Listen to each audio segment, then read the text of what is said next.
Can you see this title, The Exotic, the Erotic, and the Dangerous? Yes, ma'am.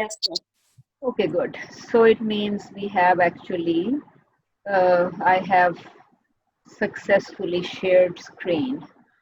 Okay, did you watch this short film about Edward Said? No, ma'am. Ma'am, I've read the book, but not the film. I don't. All right, so if you didn't watch the film, we'll try quickly going through it.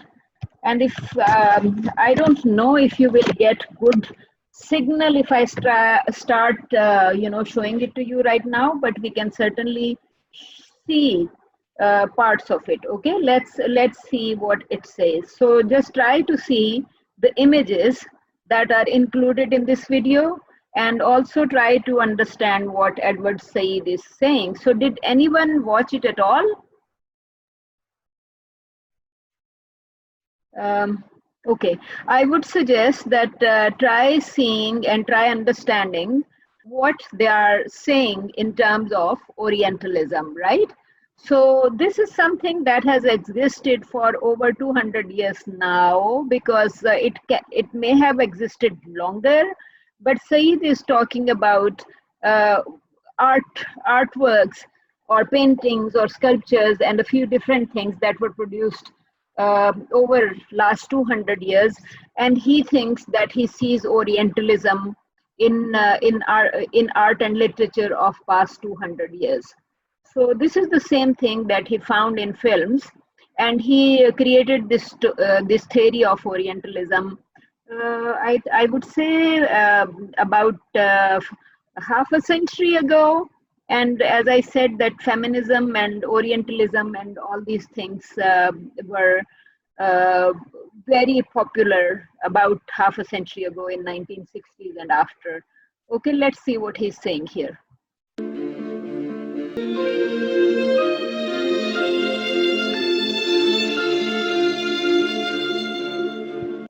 All right. Uh, Try describing the images that you have just seen. You know, uh, look at these women, for example, and see, try to understand their gestures, right? See, you can see how these women are behaving, and you can Because also they're see protesting. they are protesting, but how do they appear? Of course, they are protesting, but how do they appear? Angry. Yes, Angry. they appear angry, they appear violent, and they appear dangerous to a white man, right? What about women or men in the images that you saw before this one, right? Uh, Yes. all of these images, right? Just try explaining. I have turned on off the audio, so you can see that women are fully covered. So to a Western mind, she appears oppressed, right? In this image, Yes. and Yes. men are traveling on horses and camels, so they also appear quite backward, just by the selection of mode of travel, right? And the next one. Okay, you can see another Muslim man, his face is fully covered, and he is running with a flag in his hand. So, and still another woman who appears very exotic, and another man from this part of the world who is fighting with swords, and a white man, ignoring his action, shoots him with a gun, right? So you can see that Oriental man looks quite primitive in his image and in terms of treatment of his image. And here, man from this part of the world actually bows to the white imperial. And this must have been something from Palestine or Israel, because you could see the star with 6 corners on the flag. Just see the flag, okay? So you can see that Islam and Oriental man from this part of the world actually represents war and danger and terrorism in this kind of image. Yes, and very violent. And also, yes, of course, very violent. So here again, Oriental man is fighting with swords, and white man has a solution for this kind of man. And the woman again is oppressed. Uh, the Arab in this image looked like a terrorist and is murdered. And again, you can see that Oriental people travel on camels in this one. So they don't have the latest technology. In this one, you see mysticism. You see a nude child with his back towards the viewer and a snake in his hand, right? And as you can say, probably a cobra wrapped uh, all around his body, and he's facing these men sitting on floor. So you can see a lot of myth around this kind of culture.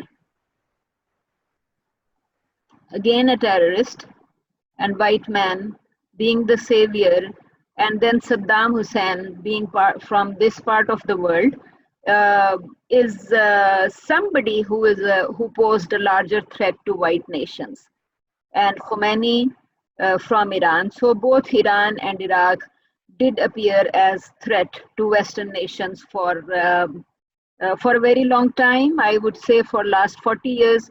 And and Khomeini, Imam Khomeini actually symbolizes a lot of oppression to the Western world in this kind of image, because he actually imposed veil on women in Iran.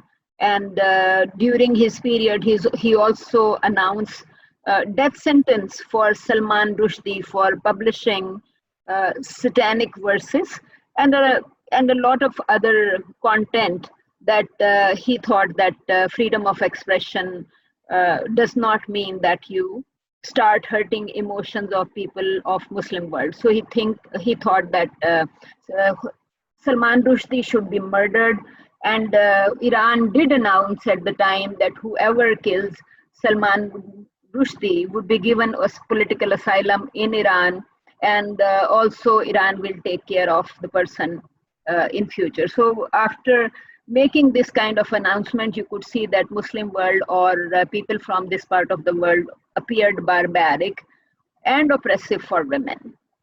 Okay, so let's try seeing what is being said right after. I hope you are aware of Salman Rushdie's book, Satanic Verses, and many other very controversial books, because his books do reflect on politics and religion of this part of the world.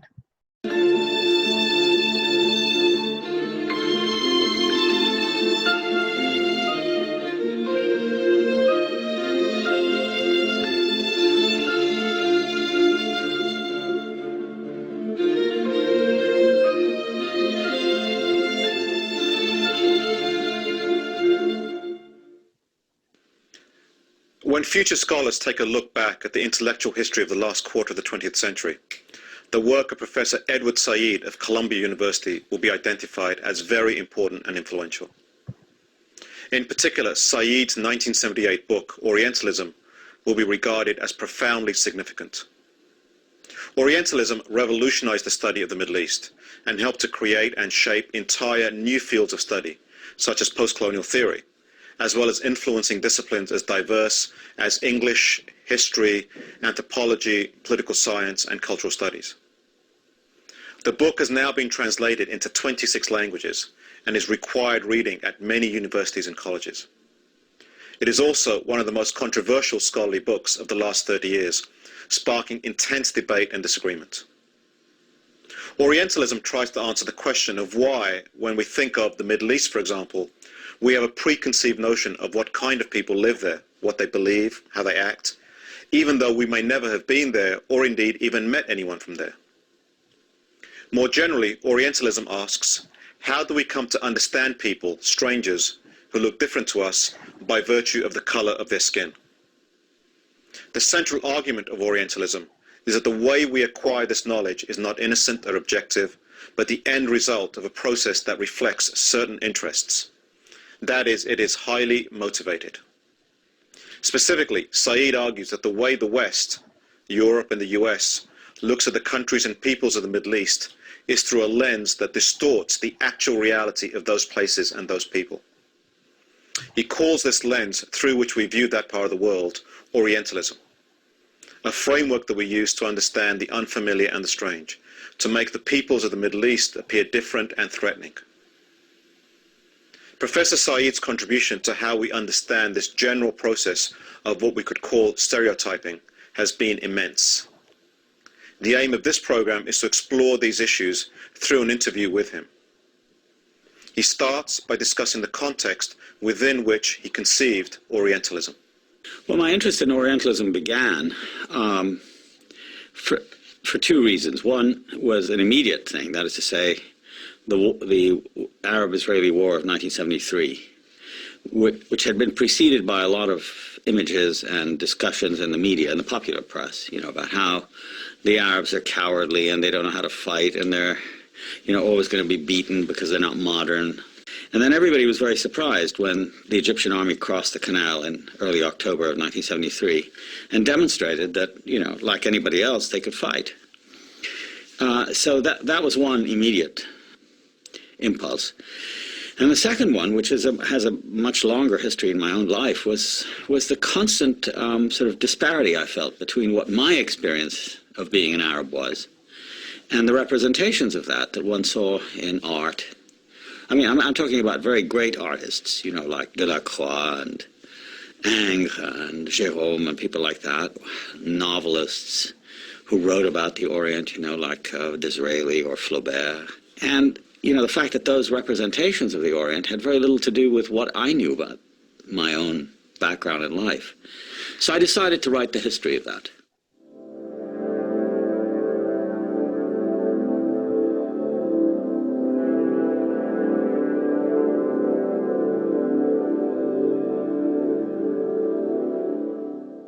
If somebody, let's say in the 1850s or 60s in Paris or London, wished to talk about or read about India or Egypt or Syria, there would be very little chance for that person to simply address the subject, as we like to think, in a kind of free and creative way. A great deal of writing had gone before. And this writing was an organized form of writing, like an organized science, what I've called Orientalism. And it seemed to me that there was a kind of repertory of images that kept coming up, the sensual woman who's there to be sort of used by the man. The East is a kind of mysterious place full of secrets and monsters. The marvels of the East was a phrase that was used. And the more I looked, the more I saw that this was really quite consistent with itself. It had very little to do with people who had actually been there. And even if they had been there, there wasn't much modification. In other words, you didn't get what you could call realistic representations of the Orient, either in literature or in painting or in music or any of the arts. And this extended even further into descriptions of the Arabs by experts, people who had studied them. And I noticed that even in the 20th century, some of the same images that you found in the 19th century, amongst scholars like Edward William Lane, who wrote his book on the modern Egyptians in the early 1830s, and then you read somebody in the 1920s, and they're more or less saying the same thing. One great example that I always give is that the wonderful French poet Gérard de Nerval, who went on a voyage to the Orient, as he called it. And I was reading this book of his travels in Syria, and there was something very familiar about it. It sounded like something else that I'd read.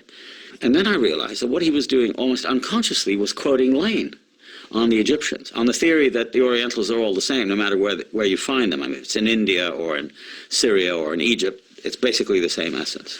So there develops a kind of image of the timeless Orient, as if the Orient unlike the West, doesn't develop. It stays the same. And that's one of the problems with Orientalism, is it creates an image outside of history, of something that is placid and still and, eternal, which is simply contradicted by the facts of history. You see, so that's in that one sense, it's a creation of you might say an ideal other for Europe. Okay, so is it clear what he's saying? And he's talking about a number of countries that are actually part of Orient. So if you had time to look at any of other videos in Google Classroom, some of those videos actually provide you a list of countries in the Middle East, in Far East, in the subcontinent and parts of Africa that are actually part of Orient. So a list of 22 countries that actually belong to Orient. And what Saeed is saying here is that 18th century literature, for example, books by Lane, and then 19th century literature by Gerard bin Nehwau, they actually represent Orient in a similar fashion as a place that does not change over a period of time.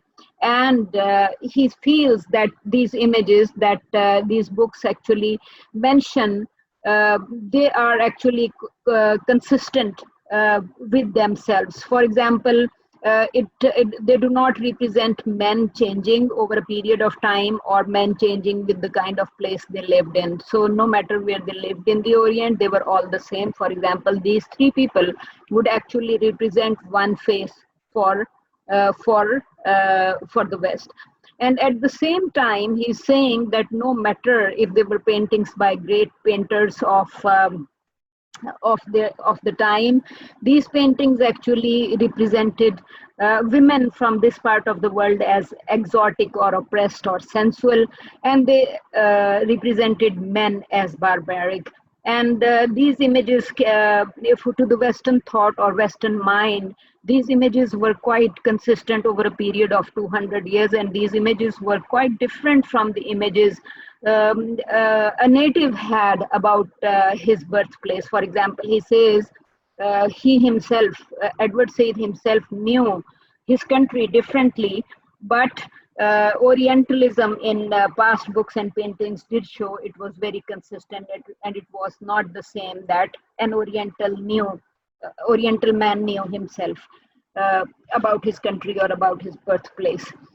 Any comment on representations of Orient in this one? Because then Edward said, if you watch rest of the film, he keeps talking about that these images have been there all the time, and because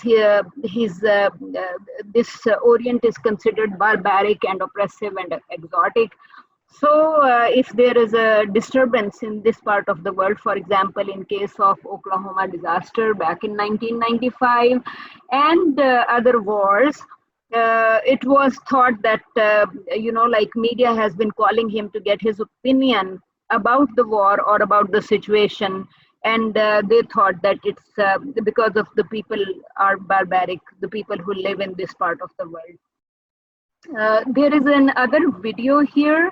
If you play this video, this is in Google Classroom. It does provide you a list of countries in the Far East. Let's see the countries that it says actually come under this heading. Mix of made-up parts along with themes from North African, Middle Eastern world consisting of a mix of made-up parts along with themes from North African, Middle Eastern, East Asian and South Asian cultures. Orientalism has played a vast role in Western advertising. It consists of themes such as magic, sexuality, barbarism, hedonism, and so forth. Structure of Orientalism is nothing more than a structure of deceptions or myths. Orientalism designed to challenge the bias embedded of the Western population. Orientalism became a great way to sell things and interest Western population all around the world using movies, books, ads, fashion, and so on. In the movie The Interview, it operates within the discursive framework of Orientalism. It is portrayed as exotic in comparison to Western standards and subjugated by the countries of the West, and basically the whole film includes the controversies within Orientalism framework. these movies like Aladdin and The Dictator, there is a settled type of characterization that the West essentialized these societies as underdeveloped, primitive, romanticizes and represents them with false cultural and stereotypes. In Katy Perry's music video Dark Horse, it illustrates how cultural appropriation continues to be manifested on a global scale through celebrity artists using different styles of exotic cultures and themes. Even in acts, it's using the theme sexuality by having sexual phrase and attraction from the woman and man in the ad. This way it gets the audience attention. Overall, Orientalism is not a new idea, but it continues to permeate in the world. It is important to keep in mind, because it is a learned field of study that has been continuing to change and develop over time. Okay, so any comment on the images? So you can see that these images and Western thought actually mentions countries of this part of the world as exotic, and sexuality is exotic, mystic, magic is also part of this part of the world.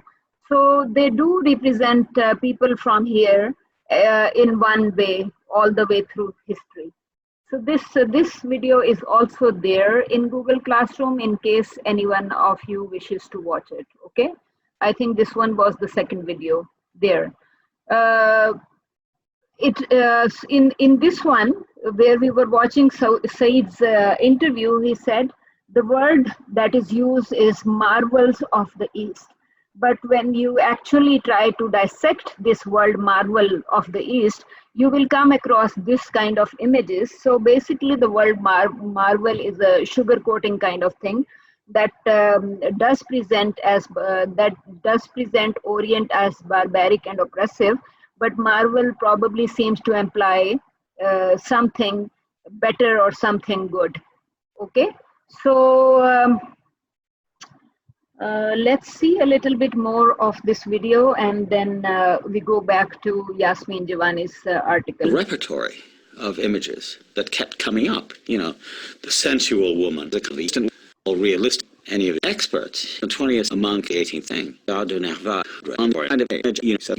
Professor Said's analysis of Orientalism isn't just a description of its content, but a sustained argument for why it looks the way it does. It's an examination of the quite concrete historical and institutional context that creates it. Specifically, Said locates the construction of Orientalism within the history of imperial conquest. As empires spread across the globe, historically the British and the French have been the most important in terms of the East. They conquer not only militarily, but also what we could call ideologically. The question for these empires is, how do we understand the natives that we are encountering so we can conquer and subdue them easier? All right, so all he's saying here that imperialism and Orientalism represent the opposite or the other for each other, right? So that's why he's saying that because French and British had ruled most of the world, and this part of the world was a colony, so for the Western thought, the Oriental or the colonized citizen is the other, who appears as barbaric to the Raj in many cases, or to the white colonizer from France. This process of using large abstract categories to explain people who look different, whose skin is a different color, has been going on for a long time, as far back as there has been contact between different cultures and peoples. But Orientalism makes this general process more formal in that it presents itself as objective knowledge. Any comment on what you have heard so far? Because then these stereotypes or objective knowledge of this part of the world becomes the lens for looking at people from this part of the world. So what he's saying, what Said is saying is that this lens becomes a must for anyone from a white world or from imperial world. This lens is essential for looking at people from this part of the world or native of this part of the world. Ji, any comment? Yes, Mr. Comment, like the way he said, they make it look like it's an objective impression of the South Asian groups of people. That just shows कि जिससे आपने भी mention किया है कि the time from when they colonized इस तरह की regions वगैरह, तो obviously people protested and they fought for their lands वगैरह, तो they were उस वक्त angry and आगे जाके फिर अपनी movies में अपनी books में they just made South Asian people appear as violent in general, like that's how they're supposed to be. अपनी paintings में हर जगह उन्होंने South Asian लोगों को violent और angry और barbaric दिखाया है, and they they didn't leave any room for imagination कि हाँ they can be different, because that's how they saw us in those times Okay, when thank they you. colonized us. All right, that's extremely nice that you mention imagination, because Yasmin Devani calls it Western imagination in her article, the article that Yes. we want to read today, because this is the Western imagination about the people from this part of the world. Yes, Komal, you wanted to add something? Yes, ma'am. Ma'am, I was just thinking कि ये जो process होता है कि we create images of the other person, जैसे orientalism है, हम लोग इसको 3-4 साल से पढ़े हैं यूनिवर्सिटी में हमारे डिपार्टमेंट में.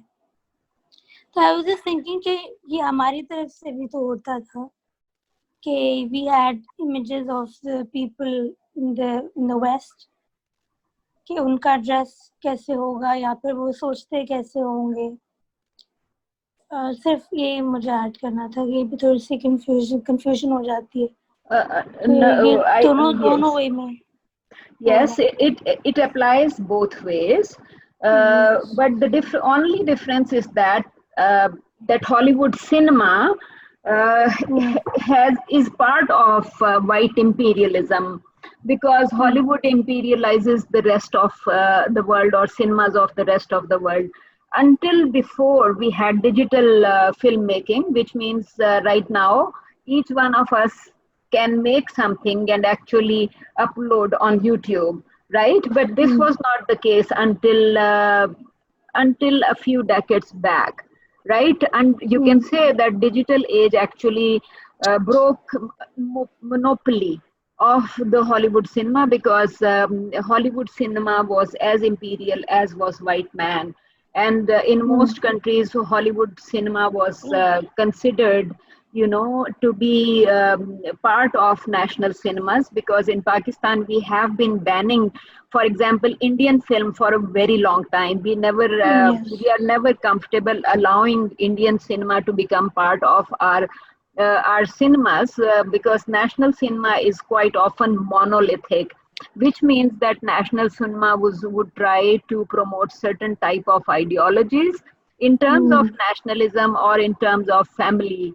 Like national cinema would show how Pakistani families are, and what kind of culture Pakistani families like practice, and Pakistani traditional woman or traditional man would have a certain behavior or attitude, right?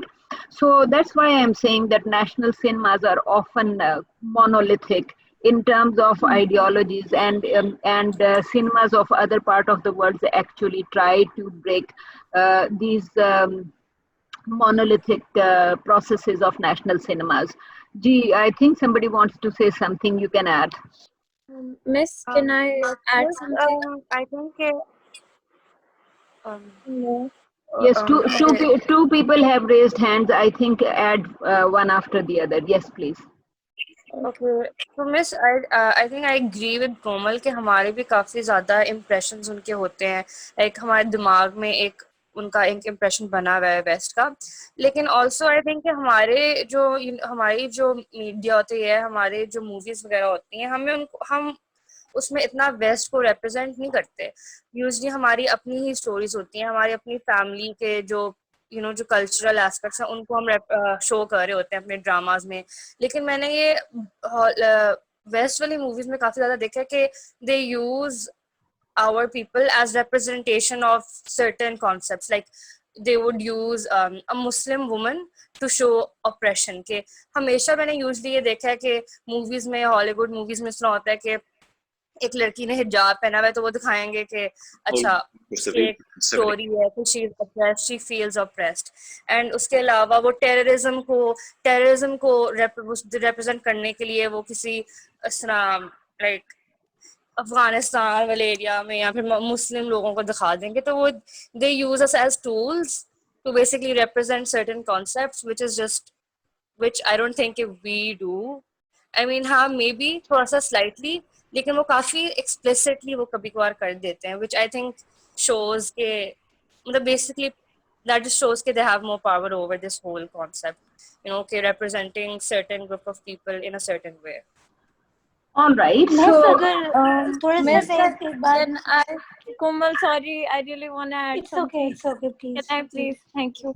Miss, लेकिन मेरा ये सवाल है कि the representations that we have, उसमें the white man is seen as what it was for us, which is the colonizer, which is कि someone who took away our culture, someone who took away our autonomy over our own politics and our own society and imposed a certain rule of law upon us. So I think it's not too deviant from what reality was for people at that time.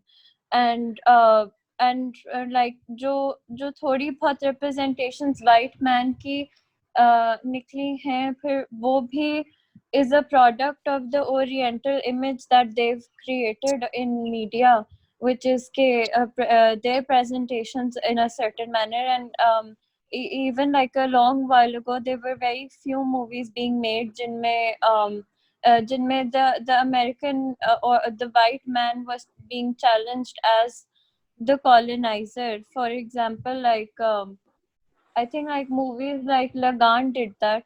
Okay, they did show it as it is, and there were a lot of more. There were movies such as there was a Mangal Pandey. This was also Amir Khan ki, and ma'am, like there was another movie that was written in one of the articles that we had read previously. It was called Uran Khatola, and the premise of the movie was it was like a fantasy movie where a man lands into a matriarchal society. This was made by India, but when I saw the movie, it had a lot of Oriental elements to it because the women did not उन्हें भी उस तरह से eroticize and exoticize करके दिखाया हुआ था, and this was made in like the early 1950s of India. So वो Oriental images हमारे अंदर भी like एक तरह से like we also ended up accepting them. okay. You're saying that we have internalized our own images. Internalized our own images that Western societies has created about us. Yes, to Okay. a certain extent. Okay, so I would say that what Komal was saying earlier, like we also create stereotypes of Western societies, is also correct. But we do not create into the extent West creates about us. Okay, for example, when we were reading this article, we last week we read this article by Sadaf Ahmed, right? We were reading Sexualized Objects and Embodiment of Honor, Rape in Pakistani Films. While reading this article, we did learn that Sadaf was talking about images that cinema creates of women over a period of time, or cinema creates images of honored women's honor or woman's body as embodiment of honor over a period of time. And Sadaf just looked at rape scene in a number of films, or attempt to rape scenes in a number of films, and then she found what she has written in this article, that all of these Pakistani films present woman's honor in a certain style and end woman's life if the honor is at stake. So while reading this article, I did say that that films try to create stereotypes of women, stereotypes in a certain style. Okay, so similarly, this article is actually talking about stereotypes that that West has created about us, and in regards to what Komal said about we having created images of the West as well. This is very true because, for example, Pakistani film presents Western woman as like open with her sexuality, and Pakistani films tend to show Western women as an antagonist in a film, or a modern woman quite westernized. If when Pakistani film actually talks about like a white woman or white woman's sexuality, so Western sexuality is presented as bad and as overt and open in most of Pakistani films, right? So that's why I'm saying that we also create stereotypes of West, white I'm man just and gonna white add woman. last point, please. I'm really sorry. थोड़ा सा ज़्यादा हो गया. Uh, uh, you're saying you missed it, or you don't have it in your Yeah, I mind? was just going to add something. वो निम्रा की बात थी तो जी मैं जी, चुप you, रही you थी. can certainly add जी. जी. तो I was just thinking कि अगर हम उसको एक और एंगल से देखते हैं, मेरा पॉइंट ये नहीं है कि वो ज़्यादा नहीं करते हैं या फिर उन्होंने स्टार्ट नहीं किया. मैंने बताया कि हम लोग 3-4 साल से ये पढ़ रहे हैं, and I know the concept. But I think the problem is not with the West. The problem lies within the power structures. कि जैसे जिस स्पेस से वेस्ट ने प्रोग्रेस किया है सिनेमा में, अगर वो हम करते तो शायद उस जगह पर हम भी हो सकते थे, क्योंकि हमारा प्रोग्रेस उस स्पेस पे नहीं है. अभी तक हम लोग जिंदगी तमाशा जैसी मूवी लगानी या नहीं लगानी उस पर लड़ रहे हैं, और उनका पेस तो बहुत आगे है ना, फास्टर पेस पे चल रहे थे वो. तो मुझे लगता है कि जो प्रॉब्लम है वो पावर के साथ है, वो वेस्ट या ईस्ट या गोरा काला या फिर इसके साथ नहीं है.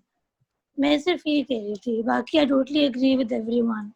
Yes, that is very true. So imperialism is about power structures and about world economy also, because I think first world and third world are about, these concepts actually hint at power structures and the difference in economy of the first world and the third world, right? So you're absolutely right that these differences are about the difference in power structures. Yes, and Miss, I want to add further to that point that when you also mentioned how the Hollywood cinema is a part of white imperialism, we also see this how in certain films they use this technique called the yellow filter.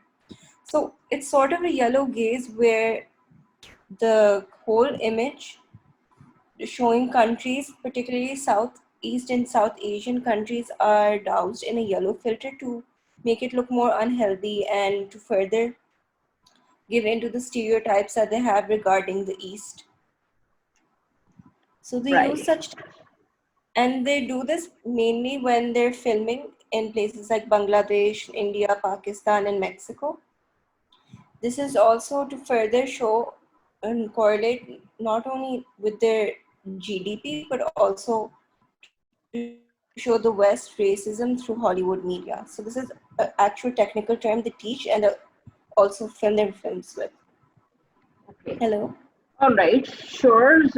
What you have just said, it does apply to our cinemas, right? So that's where I mentioned that until we had digital technology, until the time that people from started making from all parts of the world, this Hollywood imperialism was great.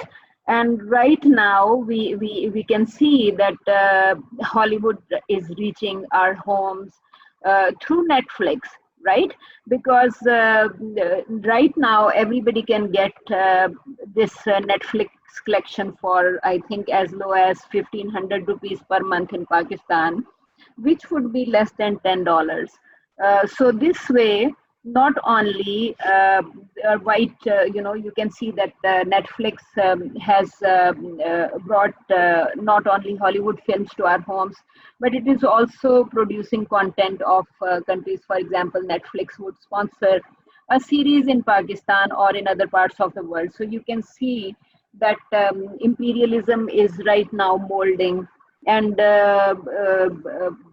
if 2 decades back only few people were making films using digital cameras, right now more or less everybody is making films using his or her like cell phone or computer. You can just go on YouTube and start recording your conversation. For example, what I'm recording with you right now, I uploaded couple of my lectures after, in Google Classroom, because some people had missed classes or somebody had not heard the lectures properly because of signal problems. So I'm saying that right now this Hollywood monopoly is broken for various reasons, because everybody has a gadget in hand that one uses to break Hollywood's imperialism or Hollywood monopoly.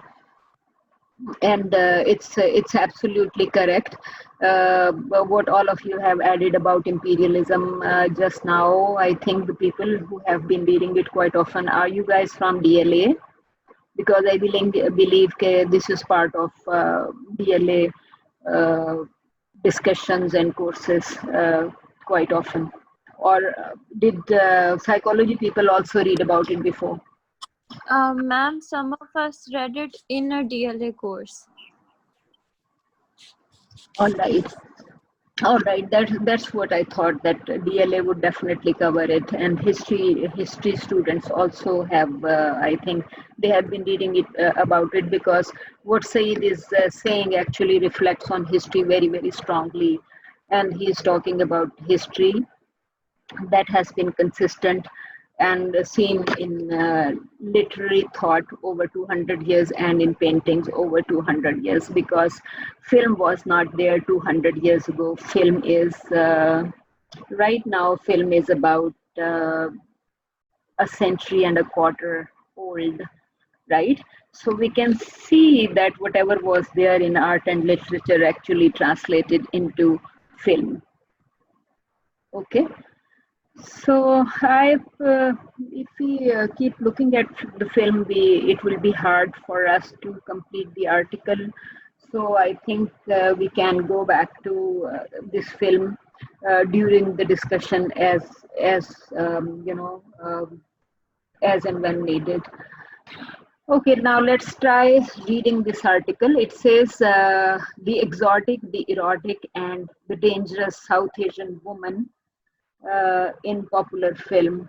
So basically, Yasmin Jivani is talking about Hollywood films, right? So she's talking about stereotype of South Asian woman in Hollywood films, and she is quite consistent with what Saeed was saying in his interview.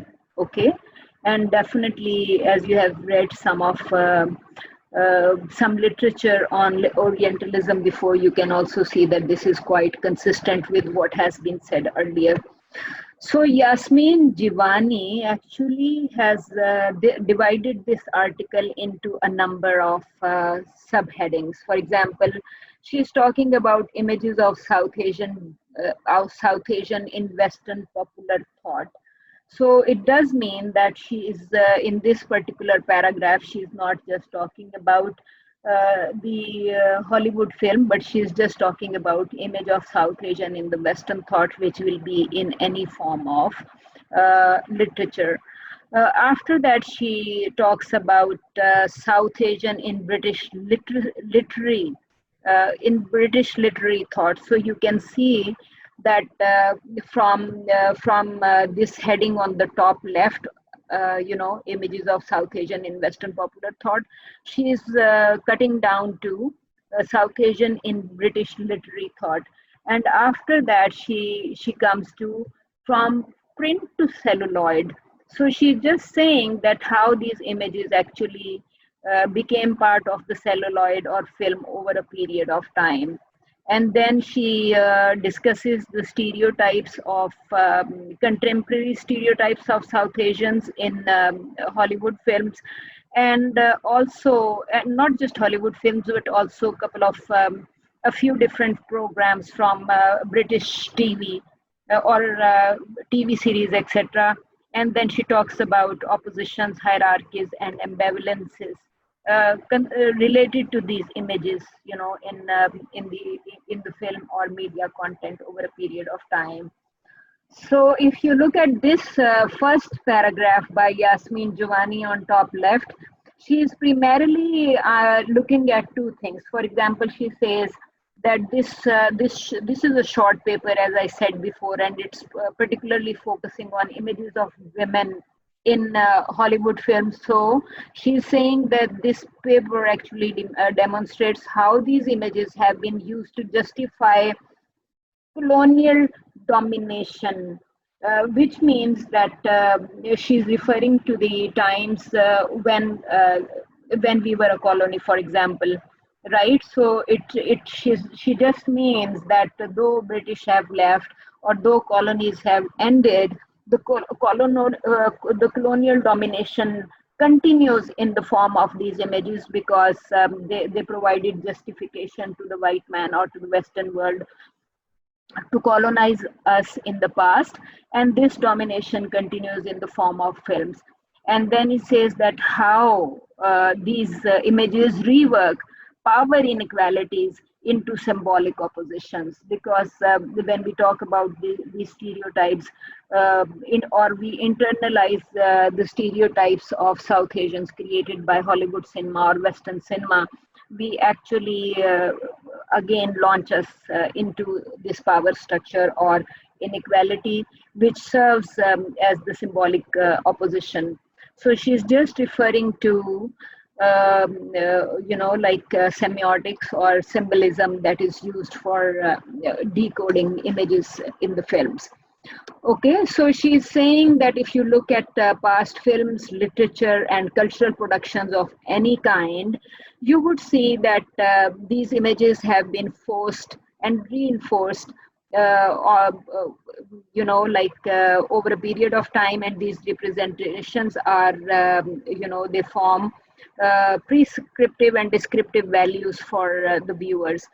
These prescriptive and descriptive values describe us as South Asians through Western mind or Western thought. So, in the larger society, this actually refers to what is our place in Western mind. So, it says that a given group's place in the larger society is described through the images, and people are seen to live those lifestyles or socialize in those particular forms, and which means that Western thought is actually dictating us who we are, and we internalize these images, or even the Western societies internalize these images about the South Asians. Okay, so in this part, that images of South Asians in Western thought, she's just saying that South Asians have not figured dominantly in popular American thought, because we do believe that we were a colony by the British. We were not a colony by the Americans, but Americans are actually using the same kind of vernacular for us, and they look at us through the same lens. So the British folklore surrounding the Indians mentions Indians as in a particular style, and that actually shows collective knowledge of the South Asian in British thought, or collective knowledge of the South Asian in the American thought as well. And she says that it has been the similar in 1902 and 1906. Because then she particularly says that though at the start of past century there were only 800 South Asians in America, and the number has tremendously increased over a period of time, the image of South Asians in America has not changed over past 100 years. If you look at this paragraph on the lower left corner on the left side, you can see that she's saying that the numbers have changed from 800 to larger numbers today. So in those times that these South Asians or people from this part of the world were actually residing in California. So if you go to California, you will find people who have been there for over 3 or 4 generations now. Okay, so she's saying that this is imperialist imagination, right? Somebody, I think one of you mentioned these stereotypes are part of Western imagination. So what Jivani is saying that this is imperial imagination. So imperial imagination sees India as a place which is full of squalor, disease, overcrowded, and overcrowding, rampant sexuality, right? Which means and excessive mysticism. If you look at this, paragraph, second paragraph on the lower left side, she's actually saying that American thought or American imperialist imagination translates the South Asian or Indian as somebody as a land of squalor, disease, overcrowding, rampant sexuality, and mystic and excessive mysticism, right? So this is precisely that Said was also mentioning in this interview, because he was talking about magic and mysticism that is closely associated with this part of the world. And this article actually tells why they are associating excessive sexuality, for example, with South Asians, because I think, as Komal said earlier, we probably have created similar stereotypes about the Western people, especially white woman and white man, and we are talking about their excessive sexuality all the time, and they are talking about excessive sexuality of South Asian women and South Asian people. Right, so these what she says that the Americans have borrowed this kind of images of mysticism and magic and sexuality from the British literature, and that literature actually starts from back 1813, which is the beginning of 19th century, when American missionaries also came to India. Beginning of 19th century actually means that it was about because America became independent in 1764. So you can actually see this is about 50 years after American independence that American missionaries are traveling to India. And when they came here, they started, they mentioned, the kind of knowledge they took back from India was about what kind of people live in India. So they said salvage souls ostensibly lost to paganism. So when the Americans went back from India back in 1813, American missionaries, they said that in this part of the world people practice paganism. And in the missionary report written in 1852, they said the deplorable ignorance and stubborn prejudices of Hindus, together with their caste system, their entire absence of correct principles, and finally their moral degradation. So it means that the missionaries back in 1852, they did not comment on Muslims when they, at least to the extent of the literature that Yasmin Jivani has found for quoting in this article. She's talking about Hindus, because the American missionaries, it seems, apparently went to Hindu temples. And after visiting the temples, this is the kind of impression they took back to India, they took back to America about the Indian people. They thought the people are stubborn, they are ignorant, and they are full of prejudices. And what Giovanni says, that they had actually met Hindus at the temples. She is referring to the caste system in this article. And there is another article that is not exactly on erotic or Oriental images of men or women in literature or in film. The other article that I want to mention is on uh, sanitation labor, because I think you may have come across this these memes on social media in the past 2 3 months, that people actually in fact over past 3 4 years, since 2016 or 17, sanitation workers have been highlighted in Pakistan, because Pakistan emphasizes that only non-Muslim will do this kind of work. So that particular article, I can share that article with you, actually mentions the history of sanitation lies in the Indian caste system, and Yasmin Jivani is also mentioning the Indian caste system here. And in fact, that mentions 5 castes of Hindus. We begin with the Brahmins and Vishyas and Shudras, and and the lowest of the 5 castes is actually uh, the basis for sanitation worker, which means that Indians actually divided work of different kinds among people back in 13th century based on their caste. So from 13th century until today, for 800 years, this Indian caste system actually indicated what kind of work you can have. And all were, like, for example, Brahmins were either teachers or priests, right? And Vishyas were warriors, and the Indian caste system gave work of different kind to people of different background.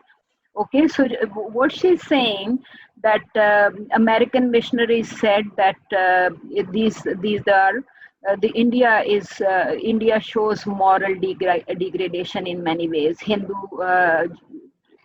as lifetime liars and worshippers of a stupendous system of carnal idolatry. So missionaries said that these Hindus were liars because they had actually visited uh, India, Indian temples at the time. So here, because we are quite often, these are exchanges, like if American missionaries had come to subcontinent in 1850s, it also means that Hindus or Indian people had visited America at the time. So it says in 1893, Swami Vivekananda attended the Parliament of Religions held in Chicago, and in after his visit, he is talking about American, collective imagination. His visit catalyzed the growth of yet another predominant strand in the American collective imagination, because they recognized him as somebody, full of somebody who represented paganism and idolatry system, right? And when he visited America, he said it's a land of unsuspecting and naive public. So Swami Vivekananda actually perceived Americans as naive, right? So it means that naive public primarily composed of gullible white women. So Swami Vivekananda is actually talking about white women back in 1893, and he is thinking that Americans are naive. So he is creating some kind of stereotype of white men and white women for us, and we are while missionaries took back some impressions of uh, South Asian stereotypes from here at the time. So it says that two dominant themes appeared in the Western thought, or in the Western thought about the stereotypes of South Asians at the time. The first stereotype deals with American fear and perception of Indians as oversexed men who were obsessed with the desire of sexual intercourse with white women. So basically, the American fear, I think this fear actually also emerged in the article, in the article that we discussed in this class. I think before discussing this Sadaf Ahmed's article, we did discuss this article, Why Black Skin, White Masks, and we were reading We were reading Franz Fanon's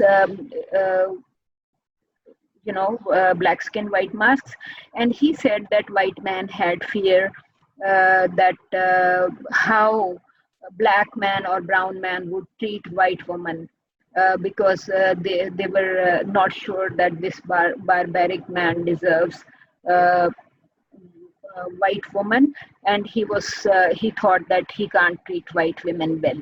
So again we can see that this same fear has re-emerged here, and according to Giovanni it has been there for over 100 years in the Western thought that brown man or black man has sexual desire for white woman, but he is obsessed with this white woman's image. But the second thing that she says that about the second one is obsession of brown man for white woman, and the second is the obsession with sexuality, which means that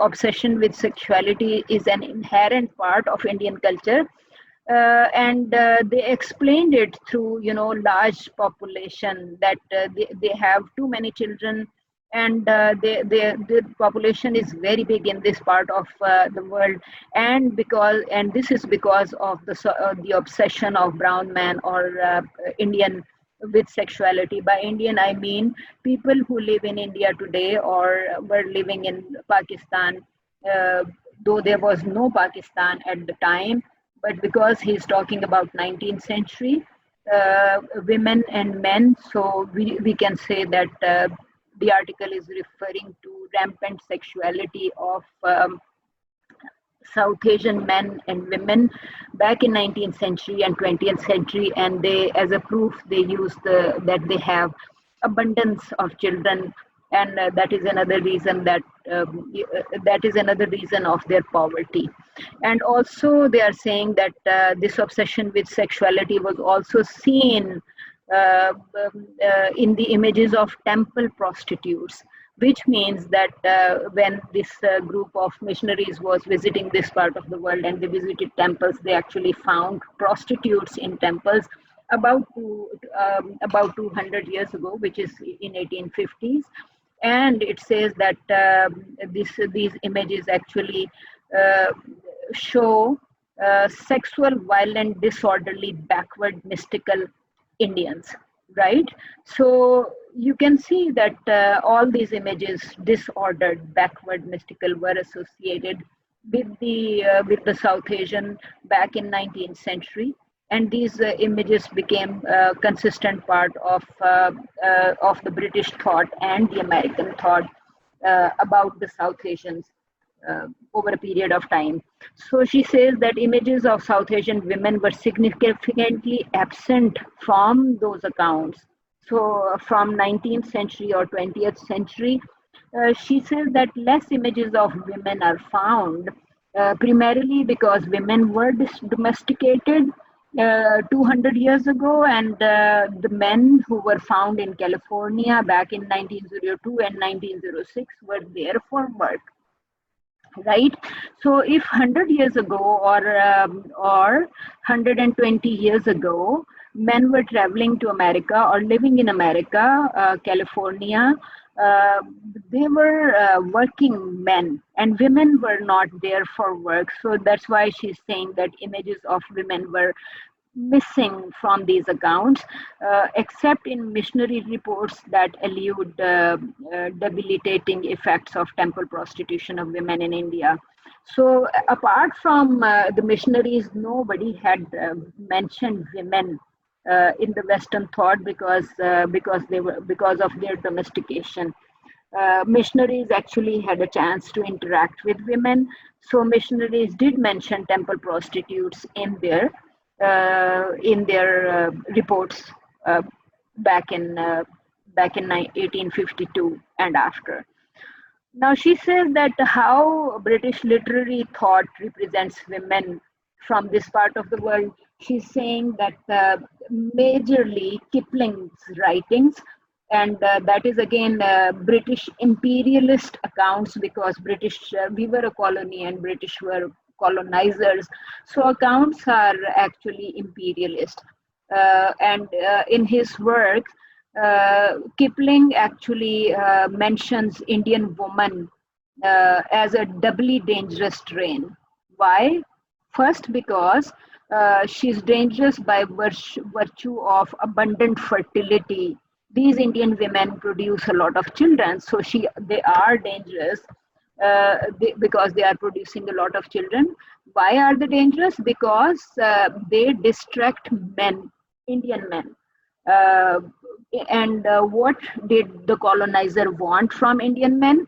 The colonizer wanted the Indian man to perform functions of Raj, right? So we had British Raj in this part of the world, and colonizer expected that they will perform their function, but they thought that this Indian woman, because of her abundant sexuality or fertility, she is very distracting for the Indian man, right? So British male they thought that if she also uh, succeeds in exciting British white male, uh, like or British male excites her or she excites them. In both cases, they were scared that they will end up mixed race in India. So British government and British people did have, the British rule had a threat of this miscegenation, that if Indian woman has sexual interaction with white male, they will end up with mixed race. And secondly, so one was fear of mixed race and the other was fear of distraction to the power, because she is highly distracting for male who will not do work of the empire, because Indian woman as a quintessential other is different from white woman, right? And she's considered dangerous, first because she's a woman, and second because she is Indian. So both features actually point to her her dangerous, or uh, she's a dangerous strain because she can distract the brown man from work for the empire, and she can distract a white man, and can and mixed race would be the result of miscegenation. Okay, so she thinks, Yasmin Jivani thinks that both American and Western literature and thought had represented Asian woman or woman from South Asia as a dangerous woman. That's why she gives this article this title: exotic, erotic, and dangerous. She's exotic. She has abundance of children. And she's distracting male, so she is dangerous. Right. So after Kipling, she's for discussing the British uh, thought about women from this part of the world. She's focusing on Kipling's writings, and then she is focusing on what is seen in celluloid, in terms of, the same images are translated onto celluloid, right? So she says that. Uh, these sentiments are echoed in works of Sir H. Rider Haggard, a British colonial officer. And British colonial officers were also saying same things. So what Said says is seen repeated in many other ways, right? So she says that this officer created works such as King Solomon's Mines, She, Aisha, and others that depict Indian or African women as excessively sexual, fertile, and dangerous. So, women's fertility, or South Asian women's fertility is considered as dangerous, as British have considered sexuality of African women. And they think both of them have abundance in terms of sexual behavior and fertility, right? In all these description, the attribution of female characteristics was extended to include the entire colonized nations, just as Saeed was saying, that individual differences are not conceived. Similarly, Western thought or Hollywood films consider see the entire nation in one frame, right? So they don't think that people would have individual differences. They would give them this stereotype, which refers to abundance of children and rampant sexuality. So, because of such discourse, she's saying India became the female body. So the country, we already use she for country when discussing the country. But in terms of what was happening in India, she's saying that India was considered a female body on which rape and subjugation and violence could be subjected by the colonizer, right? So India became a female body, and violence and rape were seen in all these writings that she mentions. That she says this literature, Rider Haggard literature, is actually showing India as somebody. India as a place that has female characteristics, and that's the reason rape and violence is is seen more in India. She says that it's more the imperialist fiction. Imperialist fiction, American and British films have continuously shown same things, which means the rule of the Raj actually subjugates India as a female train, and for male colonizer, in keeping with the tradition of domination, Indian men who were perceived as allies in the domination of the colonized country were depicted as fierce fighters and faithful Gangadeen types. So they thought that male is a good fighter or a fierce fighter, but the woman is distracting. And all of this kind of images can be seen in films like Bengal Lancer, 1936, Black Watch, 1929, and Gangadeen, 1939. So you can see just before partition, these people, the British and the Americans, were making films in India that actually represented women as distracting and dangerous.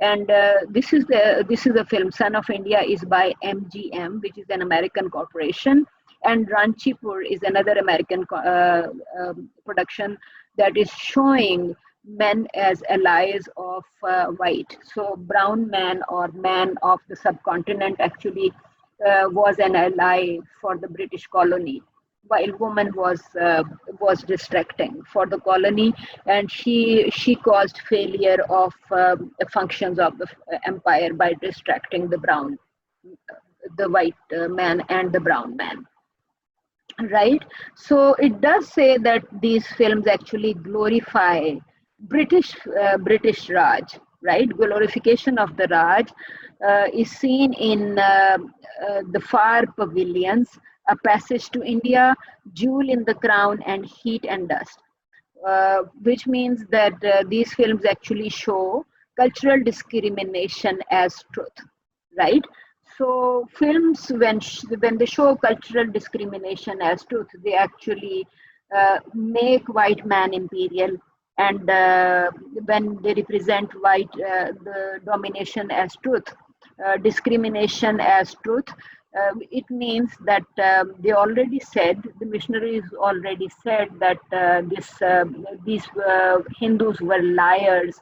So it means that imperial is considered as truth and superior, a true and superior, and brown culture is presented as false and inferior, and white is presented as just system, and brown system is full of injustices such as oppression and barbarianism, refer to injustices of brown people, right? Now she says women only figure prominently in these films, if central plots deal with miscegenation, which means if you are showing interracial marriage, then white woman would become superior in the Hollywood film. And if you are not talking about miscegenation or interracial marriage, white woman would not be represented as a prominent character.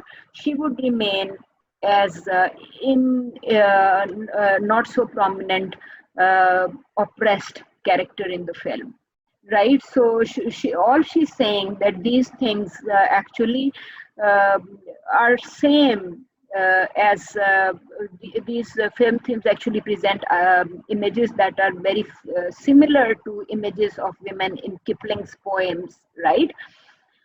So here on the top left, in the top left paragraph, she's saying that these films represent women as babbling incoherently, right? At some generic bazaar kind of situation. So even, like when we were looking at images of women right here, these women in these women, right? Uh, Let me skip that. These women, right? You can see these women are in abaya or burqa or in veil. So what she's saying that Kipling's poems and all other literature or films were showing these women as babbling incoherently, which means that women lack the ability to uh, to express their intellect or thoughts coherently. They are babbling creatures, right? I actually found an article. Let me open that article for you, that actually talks about women's vernacular. Okay, vernacular actually means what kind of language women use, right? So this is an article by uh, I think Olson, and Olson actually says, Olson is referring to uh, Dante. I think you may have heard his name. He was a great intellectual of his times and is included in a list of 100 greatest men ever born. So Dante actually talks about woman's vernacular or lingua maternal, which means kind of mother tongue, uh, that we are mostly very proud of. We are mostly very proud of mother tongues, but Dante and all these people, you can see this highlighted or red text here. It says vernacular as the vulgar delle feminine, which means women speak vulgar language, right? So over a period of time, when we go back to Yasmin's article, she's only talking about like women are not that can you see this article, Yasmin's article again? Because he's talking about women's images as babbling incoherent in some generic bazaar that I said. These women in burqa actually look like look like babbling women that he's referring to. Can you see this YouTube image? I'm sorry, I have to ask you because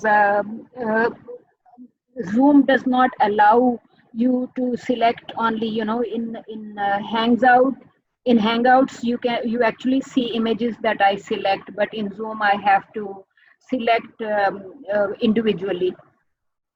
All right, can you see these images in burqa or veil? Yes, ma'am. Okay, so all I meant that Yasmin is saying that Kipling actually showed women as babbling or dangerous. Women speak incoherently. So the article that I selected earlier, Olson's article, mentions Dante, who said that women speak vulgar language. women speak incoherent language. Women are emotional, and you cannot expect an intellectual or coherent discussion from women, right? So here Yasmin is only saying that Hollywood films actually showed babbling, incoherent speech of women, right? Then she says that Haggard uh, also talks about similar kind of things, right? She's referring to earlier articles. Then she talks about films such as Indiana Jones films. Uh, and I think if you go to Indiana Jones films, you would find that Indiana Jones films actually show women from this part of the world again as exotic and erotic and dangerous, and women's function is just to is they are just a tool for men. They serve as they serve to purposes of men. So all she's saying that Indiana Jones films show women in the same fashion, babbling incoherently, and those with fecund sexuality. And then she says she 1935 and she 1965, which must be reproduction of the same, show women of colors as Asiatic. As somebody like in she say, because she refers to myths of this part of the world, she's saying that she is a character who must be obeyed, right? So for this woman, she presents some kind of creature from this kind of the world. And this because in Indian religion we are quite often talking about different kind of mothers, mata, you know uh, when we talk about mothers and mata, or gods and goddesses who are both men and women by gender, we talk about some of them are uh, good women, and some even goddesses. Some of them are good and some of them have power of immorality. And when they talk about power of immorality, it normally refers to sexuality, which means that women use sexuality for as their power, and that refers to immorality. So he's saying that in this particular film, which is She 1935, she is presented as somebody who must be obeyed. She has the power of immorality, and the white hero or protagonist or explorer, Ellen Quatermain, falls in love with she towards the end of the film, because she is a bad woman. She uses secrets of immorality or sex for taking control of Ellen. She dies as in fire. She's burnt in fire towards the end of the film. And Ellen watches her change from a beautiful woman to a horrific hag, right? So she looked like a powerful woman, and a moral of the story was that those who dare to cross the boundaries of race, or they are opting for interracial marriage or miscegenation, actually have bad fate or death. It is very similar to what Sadaf Ahmed was saying in this article on, we read this article by her, Sexualized Images, right? So Sadaf Ahmed was saying that those who broke the norms face death of certain type, right? Uh, Here. She said that those who cross the norms or are dishonored, the films actually end at their death or some kind of bad fate that these women, sexualized objects, face. In this case also, she's saying that though the film is showing sexualization of a South Asian woman, but she is immoral because of her sexuality, and she is also somebody who must be obeyed by her very behavior. So she has to die. Such a strong woman must die. Uh, Towards the end of the film, leaving a good moral for white people not to cross the boundaries or boundaries of race, or race and gender and interracial marriage is not approved. It's not appropriate according to the film.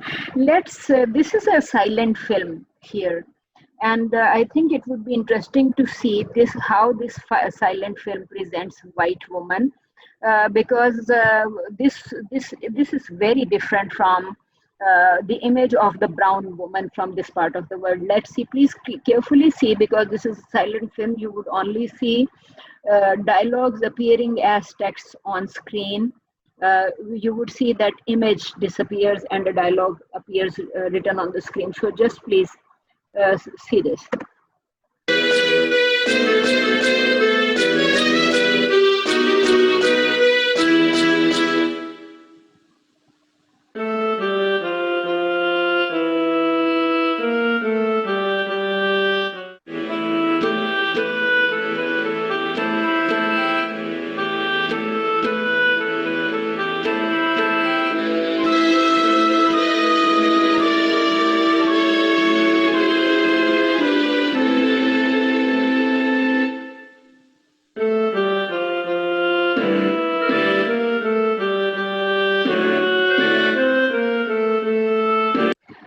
So, did you see the conflict in terms of the dialogue that just appeared on screen?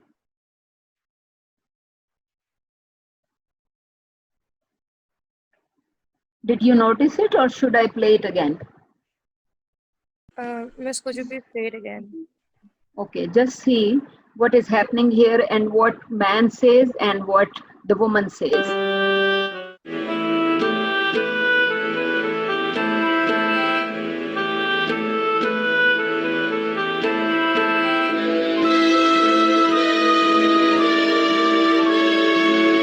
So this is a silent era film, and the man, which is a man from this part of the world, and you can see he's there in a situation with a white woman. The brown man says, I am not accustomed to having my orders disobeyed, right? So it's just saying what a man wants. Orders should not be disobeyed. Men give orders to women and women follow the orders, right? And now try to see the answer that the white woman gives to this man.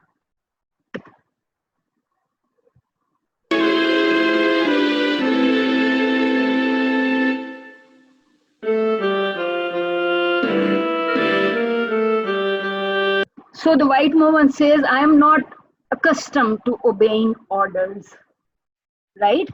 As I said, that this is an old film, about 90 years or so old film. This is a silent era film. So silent era film is presenting white woman as somebody who can use her voice. She can make decisions because she's clearly saying, I'm not accustomed to obeying orders. And the man is telling her he's not accustomed to women not obeying his orders, right? I'm not accustomed to having my orders disobeyed. This is the man's dialogue. And the woman says, I am not accustomed to obeying orders. So you can say that in this particular scene, man and woman we see a controversy between genders, man and woman being the other, right? Other in terms of gender. So man thinks that his orders should be obeyed, and the woman says she's not accustomed to obeying orders. And again, this is not a brown woman or a South Asian woman. It's a white woman who says, I'm not accustomed to obeying orders.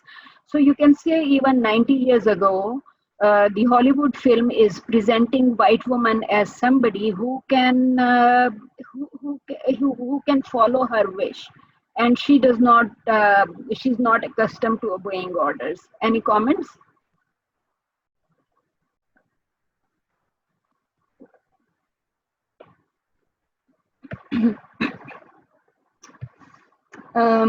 I wonder if it was showing the title at the start.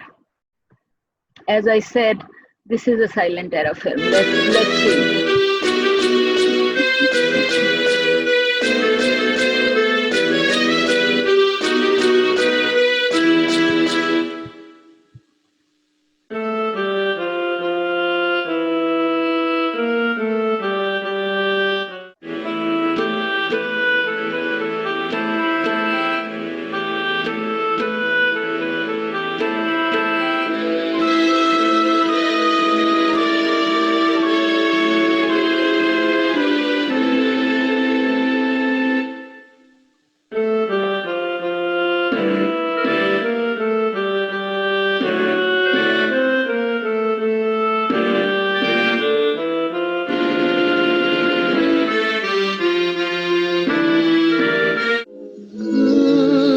Constantly I look for you,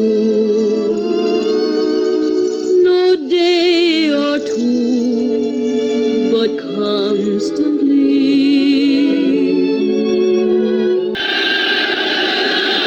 No prisoners! No prisoners!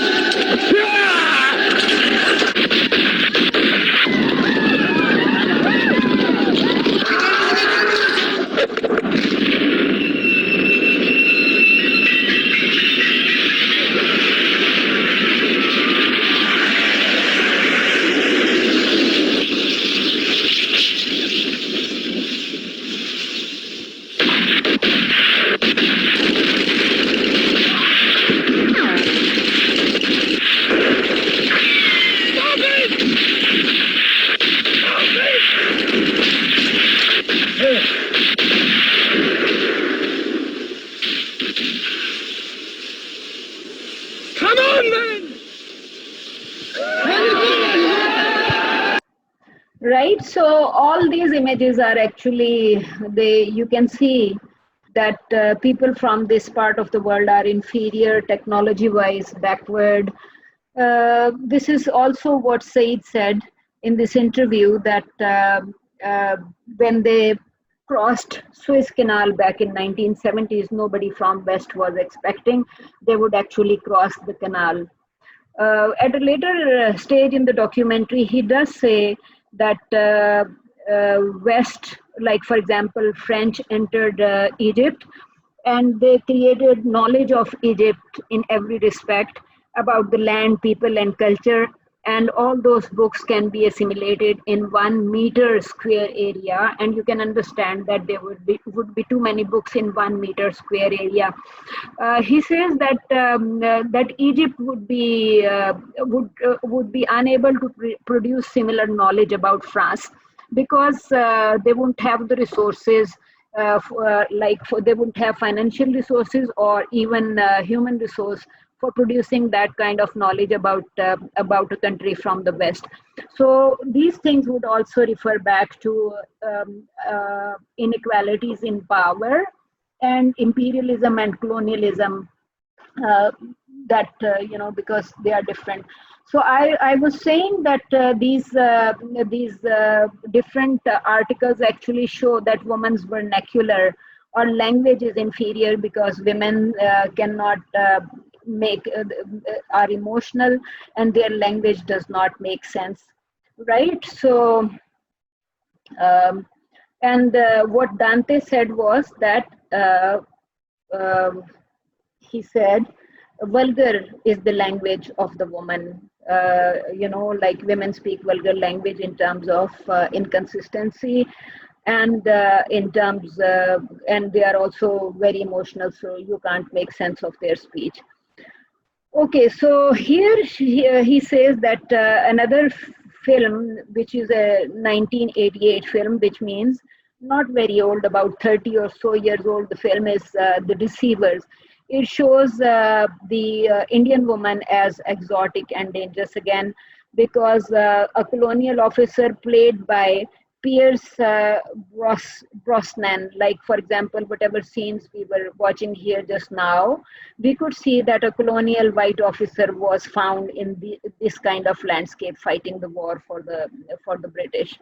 Right? So all she's saying that in this film, The receiver, a colonial officer, is in India, and he finds a young Indian woman committing sati. Sati means that she is trying to burn herself at her husband's death, right? So this colonial officer pretends as her husband. He images before her when she is committing sati, and she thinks that her husband is alive, so she decides not to commit sati or not to commit herself to death. So actually the white man becomes savior even for the stupid Indian woman who is trying to commit sati in this film, 1986 film. The second time he appears before her is uh, when he finds a prostitute, and the prostitute tries to seduce her, seduce him, and he thinks that, and Giovanni thinks that by creating images of women who are either trying to commit sati or who are either trying to engage him in sexual pleasure, being an Indian prostitute. These are the two images the film has created. So Indian women are either presented as prostitutes or as goddesses engaged in immoral roles, or somebody who can commit sati and die instead of considering her life precious or important. She says in Thagi, Kali, the goddess of destruction, also appears, the principal deity appears, and Kali, she is excessively sexual, fecund, bloodthirsty. So even Kali Mata is is presented as somebody sexual, fecund, and bloodthirsty. So which means that these images of dangerous women of South Asia is again reinforced through through the creation of the image of Kali in the film. Okay, so again she says that women, or because the white man is the master and the brown man is the is the servant to the master, they remain savage like and brutal, right? So master is in this is present here to give justice to the people of this part of the world, and the savage, or the Indian brown man actually appears as savage or brutal. We, on the other hand, identify with the colonizer who embodied truth and justice, value of a true civilization. So, in the end, films actually desire that we internalize image of white man as somebody who brings justice and civilization to this part of the world, and in that sense white civilization is true, and brown civilization or South Asians are ghettoized. Okay, so ghettoization of South Asian women into the role of sexually alluring entertainers appears in various other films, right? So South Asian women are only presented as sexual entertainers, or immoral goddesses, or women who like to commit sati kind of actions. South Asian women are only shown as dancers and prostitutes in the films of 1940s, and many of the films produced after. For example, Indiana Jones films and Temple of Dooms do show this kind of images. And if you go to Google Classroom, you would actually find, you will see that here I have posted a scene from Indiana Jones as well. I will not play it right now, but this scene, it says Deborah Paget in Fitland's film, right? So you can see that this is actually a temple, a scene from a temple, and all these brown men are actually sitting around.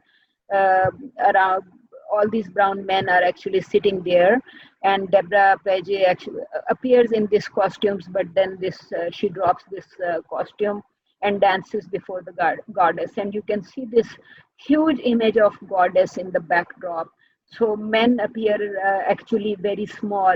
They are all wearing, they are covering their lower parts with these white dresses, and their upper bust you can see is naked in the films. And goddess this is a nude bust of the goddess. You can see uh, her. I wonder if you're getting the image here, but she uh, in this is a Fitzgerald film, and this is available in Google Classroom in case you want to watch it. Okay, so she's just saying that how these the Indiana Jones film and Temple of Doom films presented women in different times. Then she mentions another films, Octopussy, in 1983 film that you can see individuality is suppressed. Okay, so again, these films do not emphasize on individuality of a person. Individuality is suppressed and difference is leveled. So all the nation and all the people are seen through one lens. And what these films actually do, they exploit. They show images which appear as exploits of a white male, and Indian world is shown through the eyes of the white man. So by sitting in cinema, we are showing our own world. We are seeing our own world through the eyes of the white man, and it's possible that we internalize those images. Here she is mentioning British production, Madame Suzatica, right? So Madame Suzatica was produced back in 1988, and Shabana Azmi, a very famous and top Indian film protagonist, appeared in Madame Suzatica. And this part she's only talking about the image of an Indian mother, right? And also the image of an Indian woman. As an Indian mother, Madame Suzatica is obsessed with the success of her son, right? So it means that Indian women as mothers can do anything for the success of their sons. They would they would they would be obsessed with the success of their sons and use dirty games for their success as well as and when necessary, right? And in the other part, he's saying that she says that Madame Suzatica's hair falls into the samosas because she makes samosas for a local London outlet. And when her hair falls in the samosa that she's making for the London outlet, it means that Madame Suzatica is dirty. She's not somebody who is familiar with hygiene of food. So basically, the image of inappropriate, dirty Indian woman is reinforced through Madame Suzatica's image as a mother who is obsessed with the success of her son, and as a woman or a worker, because Madame Suzatica is actually showing women as working women, an image that was absent from the cinema of the past, right? So in 1980s films, because she said earlier that in America, early in the 20th century, 800 Indian were living in California, and they were there mostly because of males who sought jobs in California. So women were not highlighted, but right now she's talking about Madame Suzatica, who is living in London and working in London, but then she's a dirty Indian woman who hardly knows about hygiene, and because the film shows her hair dropping into samosas, so she's tradition bound and basically backward. Ji, any comment?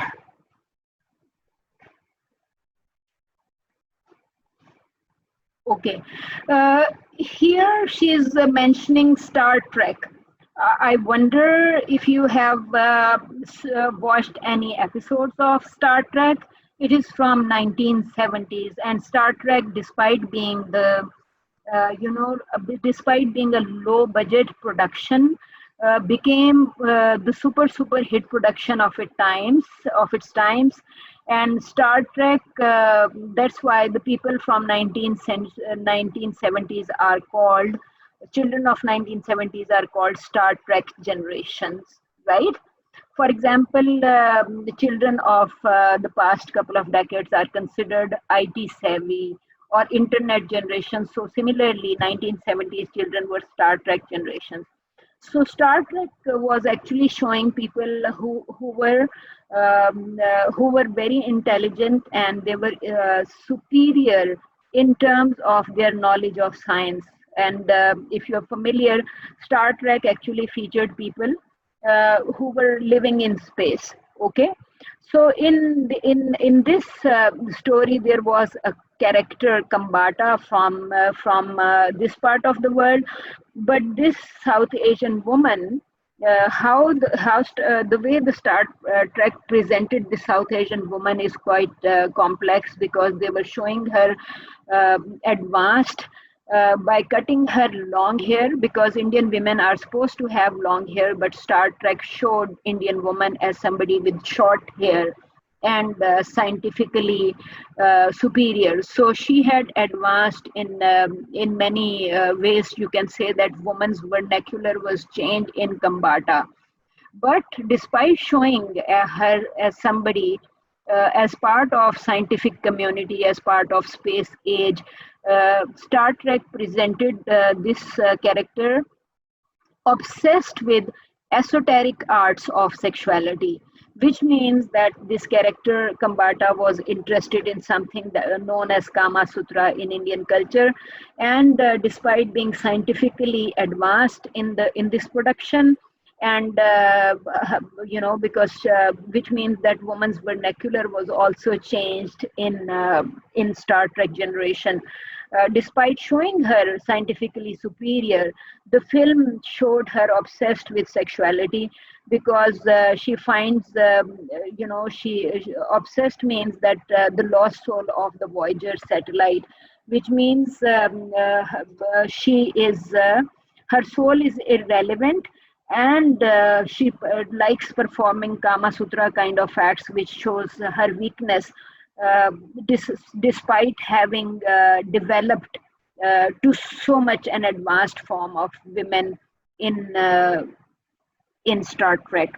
So Kambata is scientifically advanced, but emotionally still inferior, because she practices Kama Sutra, and it is her quintessential weakness, right?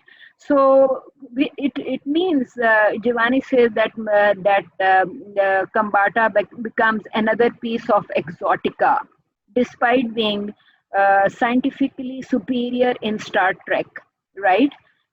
She lives in space.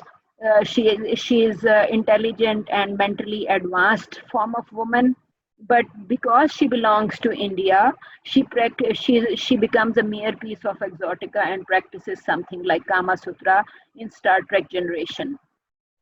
It means, Giovanni says, by doing so, she becomes part of male gaze in this production, and which means the white male has appropriated her body as again exotic in Star Trek.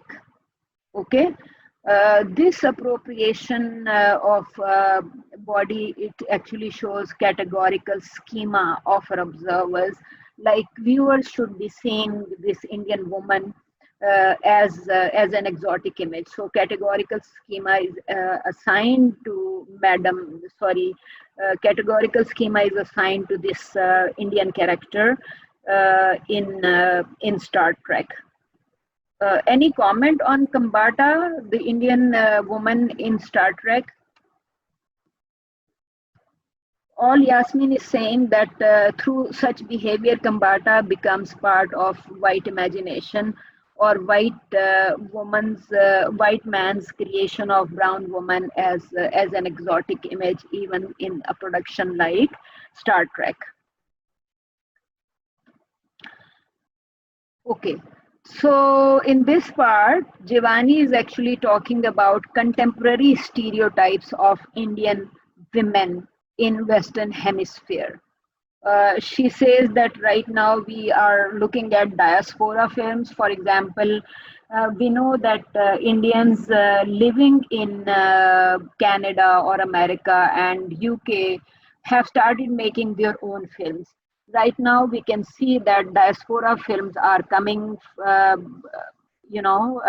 Diaspora films are produced in English language, but they represent our cultures. Most of these films are made by people who settled in Canada, America, or Britain, or other parts of the world.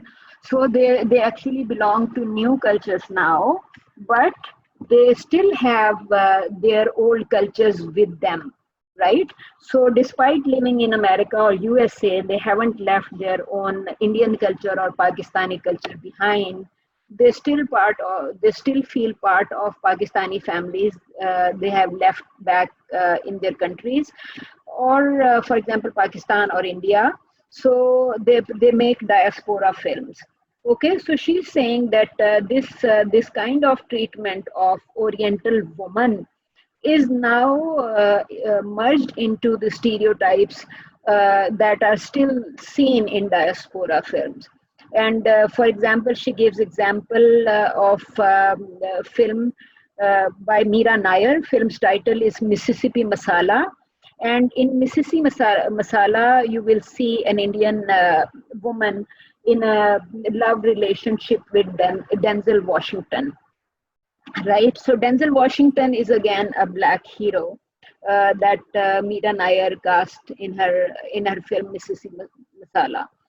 So what she says, what Yasmin Jivani says, that these diaspora films show early women who went to America or US or America or UK or Canada or other part of Western world with their husbands. So these women were very submissive and traditional and victims of patriarchal structure, right? Because they were exposed to arranged marriages, domestic violence, and cultural conflict as a refugee or as a migrant woman who was living in the West, right? So these exotic erotic women women are shown as victim of patriarchal structures even in diaspora films if they belong to the past generation, right? So women who migrated are submissive, but what about their children or their daughters who are born in Western societies? And diaspora films actually revolve around the stereotypes that resonate with the colonial tradition, like their past generation is shown as submissive and traditional, right? But film like Mississippi Masala shows the conflict of the new generation with the culture of their mothers. The Mississippi Masala shows the heroine's mother is someone who is submissive and tradition bound, but heroine wants to break away from cultural background, right?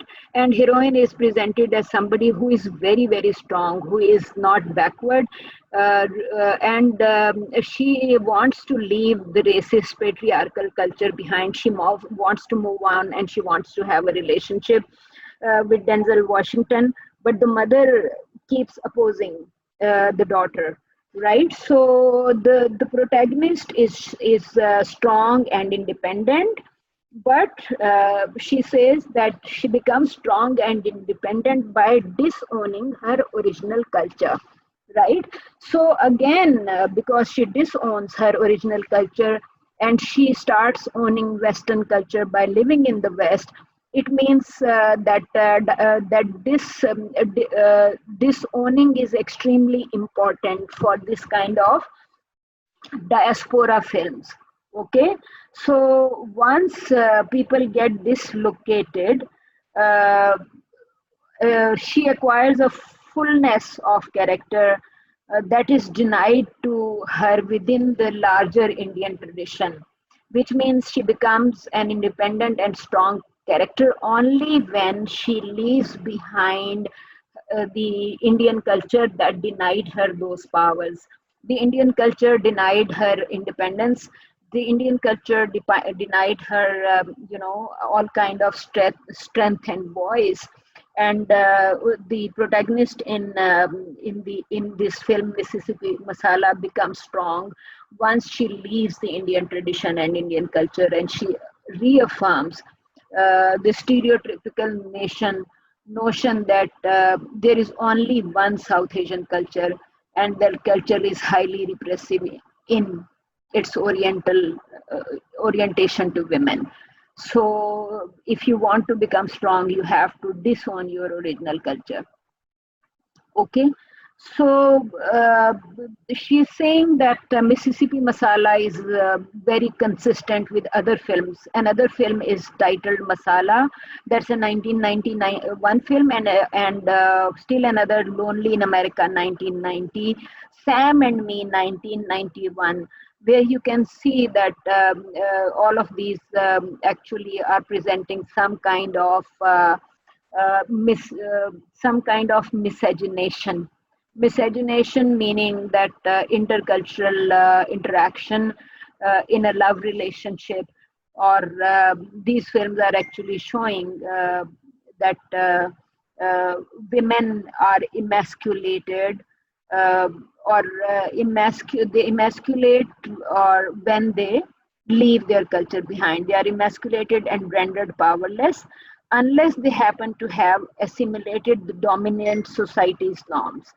So what she's saying, that films show uh, that you can make yourself powerful by assimilating norms of the dominant society. Okay, Krishna in Masala is the only macho character in the entire film. He clearly rejects the Indian cultural background, becomes part of the Western culture or white society, accepts white norms as his norms to become powerful, right? And to get voice, or to become a subject. Okay, so in this last part, Yasmin is actually talking about oppositions and hierarchies and ambivalences. She says the circulation of images of South Asian women as a tradition bound, submissive, weak, and victimized affirms the image of the West as the advanced and progress society. So, unless the West creates an other who is barbaric or oppressive, West cannot promote itself as imperial, as powerful, as just, or progressive. So the negative image of the other is essential for asserting positive image of the imperial white man. Okay, uh, all right. So uh, it just says that underneath all these kind of messages lie paternalistic variant of colonial relations, uh, which means that British intervention is legitimized in Indian affairs by showing this kind of women, because the British intervention is legitimized by showing this kind of images of Oriental men and women, right? So it justifies what the Raj was doing here. When Raj emphasizes on rampant sexuality, or when Kipling emphasizes on this kind of images, or the British officers wrote this kind of literature about people from this kind of India, or when Hollywood made films showing women and men of this kind, they only emphasize their rampant sexuality, fecundity, and fecundity only meaning that they produce a lot of children, as opposition to the supposed Puritan self-control of the West, which means the white people have the control on their sexuality, and brown people have no control of their sexuality. They produce an abundance of children due to a lack of control, which means that uh, British intervention is again legitimized, and British or white self-control, Puritan self-control is emphasized. Uh, And then she says that these kind of images actually lock the third world in a system of representation that define it as female. So in the earlier part, she was saying that Raj defined India as female, whose body was to be violated. And right now, she's saying that these images give a right to the West to violate the body of the third world, a system of representation that defines third world as female, other, chaotic, primitive, emotional. So just as women are considered chaotic, primitive, and emotional, India was considered chaotic, primitive, and emotional, and so is the third world, full defined through representations that show the third world as chaotic, primitive, and emotional. So basically, proper vernacular for the third world is becomes vulgar at this point. So you cannot imagine third world speaking any better language than the immoral or barbaric language that they speak.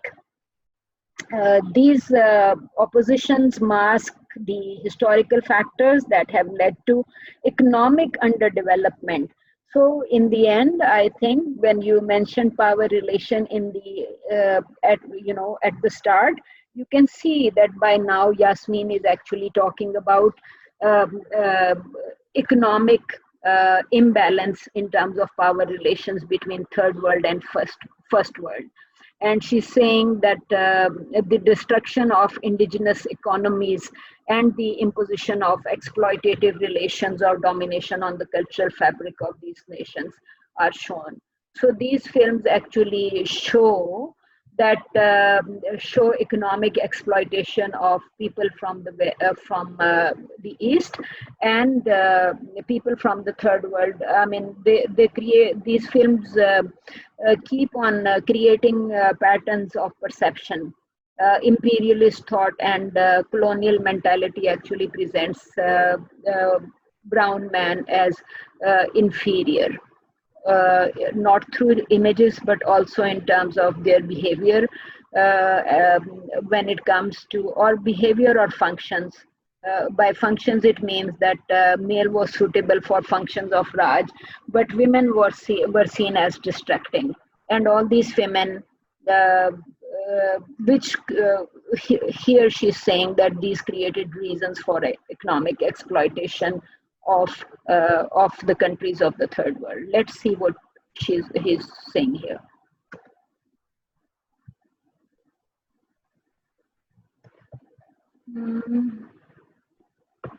Struggle for national independence, and in the case of the Palestinians, for national self-determination, to see for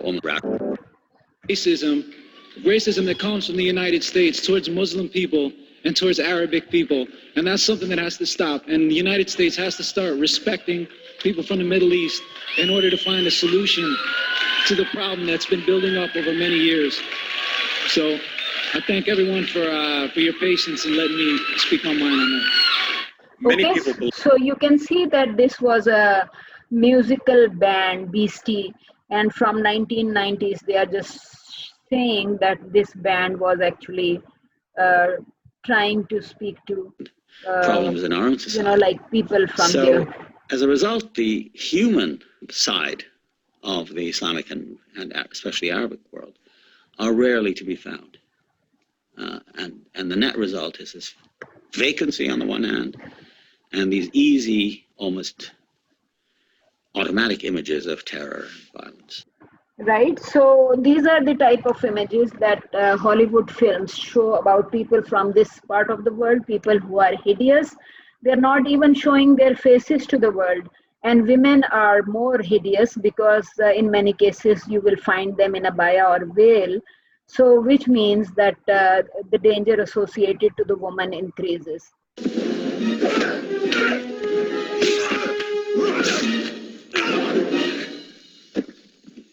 The whole history of these. So this was from True Lies 1994. This True Lies actually starts with an ID card image because somebody is showing ID card at the airport, and you can clearly read the ID card is printed in Arabic. Uh, the text is very similar to Urdu text, so you can read Arabic and realize that it's Two Lies is actually a film that Orientalist representations, which presents portrayed the Muslim Arabs as and the primitive Oriental as, in effect, a lesser and breed. barbaric In other words, and very harmful the to only thing they understand is the language of force. harmful This to is the Western principle here. Unless freedom. you give them a bloody You nose, they can won't understand. We can't associate talk reason with them. you can associate the same to Is the uh, Arab world full of terror? you can associate it to what Trump did, because Trump was talking about Orlando disaster or attack by a Muslim from Afghanistan on this nightclub in Orlando where he killed 49 homosexuals. So Trump actually was talking about dangers associated with people from this part of the world who were constantly against freedom to be what you want to be, or freedom of women, which means freedom of gender to be third gender, or freedom to be a transgender, or freedom to declare any gender for yourself. If you are a woman, you can say declare any gender for yourself, or if you are a male, you can also choose any gender to express yourself. It says that West actually legitimizes this kind of images against the hordes, right? So by hordes, she was earlier saying, and Said was also saying, that the whole nation is seen as one person. Faces or individualism disappear in the Western imagination. And but right now, Yasmin Jivani is not even talking about nations; she's talking about hordes, right? Hordes of people, where there is no individualization and people are seen by specific characteristics or features, and these are historical. Historical connotations are associated with South Asian women in general. Hence, the character of domineering woman becomes the force by which woman's identity is singularized against the backdrop of nameless hordes. So she's saying that the woman, whether she's a mother or she's in a different role, like a sensual woman, she is part of a horde. And these images are appropriated as a sign in the Western thought, and they have roots in historical relationships of inequality and otherness. Okay, so the symbolic value of the South Asian woman as a sign in the system of visual signs and forms of language of cinema evokes this chain of association, which means that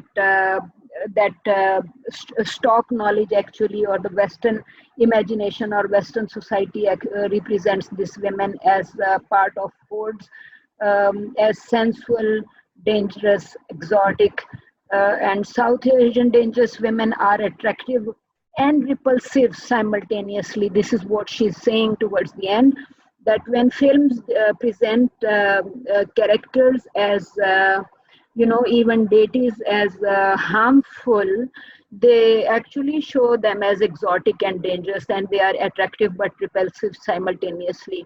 So which means that Hollywood films present white women as brown women who are attractive but repulsive, and it means that the moral of the story in many cases would be, don't cross the norms of culture or race or boundaries of culture or race, because in the end you will show a woman dying in fire or burning in fire, changing into a terrible hag because she is dangerous because of her freedom and sexuality, and it is the difference that remains fixed in many cases.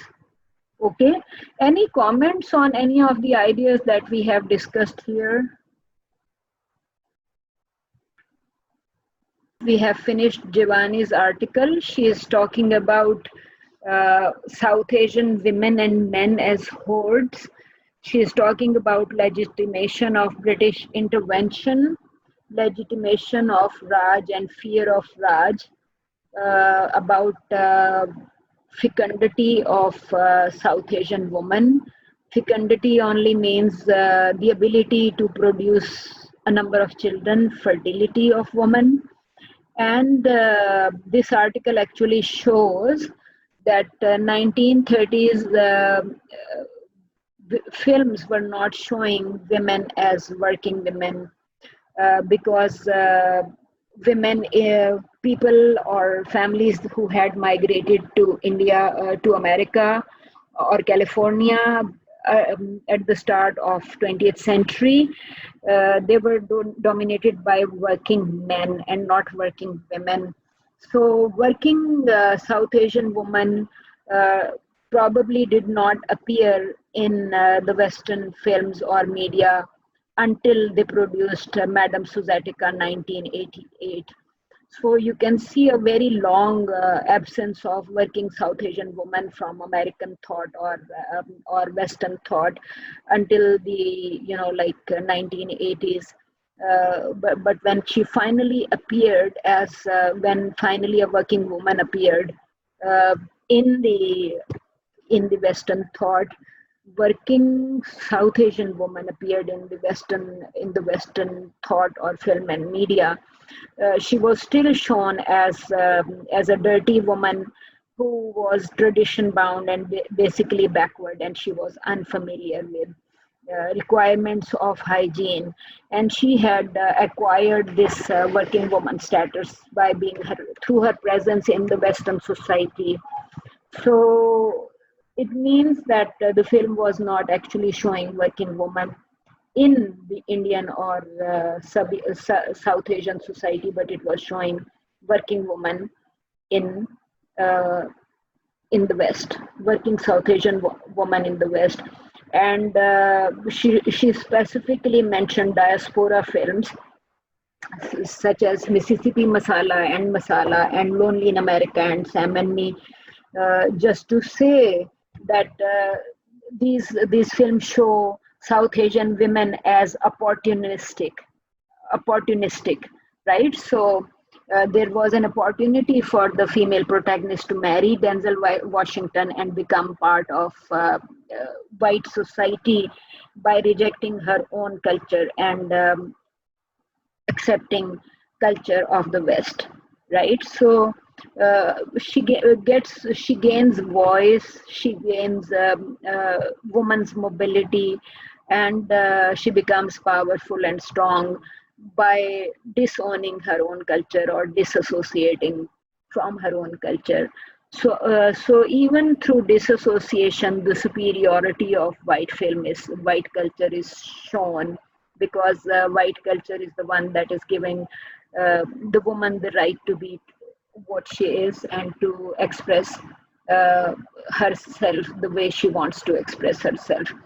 uh, the way, like in this one, we did see that a white woman, even in 1920s, had the right to express herself and to disobey man's orders. And the brown woman does not have the right to disobey man's order even in the 21st century. So actually, the films secure a white woman's status as culturally superior because she is in charge of her will, uh, in a scene that we saw here, right? She clearly says, "I'm not accustomed to disobeying orders." While the Oriental man says, "I'm not accustomed to my orders disobeyed." Okay, so let's see what. And let the fat and the rich and the corrupt in far places mark this moment and turn in fear of all those miracles to come. And let none in all Islam from this victorious hour believe I am other than the expected one, the true Mahdi. Beloved, it It is the hour of prayer.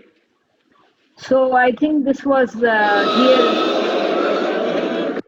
this here they are only reinforcing image of Prophet Muhammad in terms of you can see the images of followers also show very backward people who are carrying swords and people who are behaving in a particular way.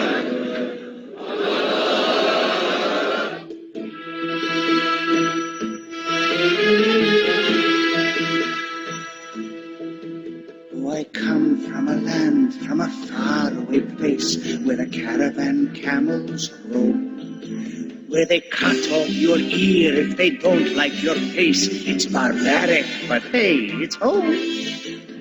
So if you noticed that Aladdin actually starts from the description of a faraway land, that it says they cut off their ears and it's barbaric, etc. Right?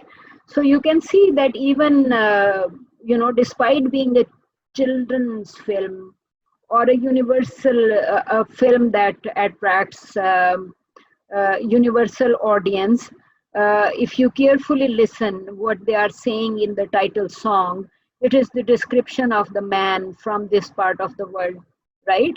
So you can see that it begins with images of people traveling on camels, and it describes those peoples as barbaric from the very start of the film. So Orientalism is actually perceived as something which is far away, people who live far away and people who are actually barbaric. I come from a land, from a faraway place, where the caravan camels roam, where they cut off your ear if they don't like your pace. It's barbaric, but hey, it's home. See, it says they cut off your ears, they do not like your face, it's barbaric. So that's why I'm saying that if you see these lyrics, the film actually begins by presenting very negative image of the people living in the Orient.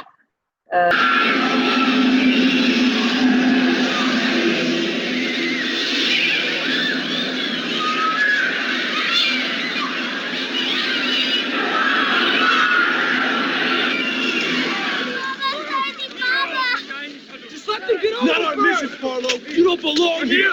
What is the matter with you?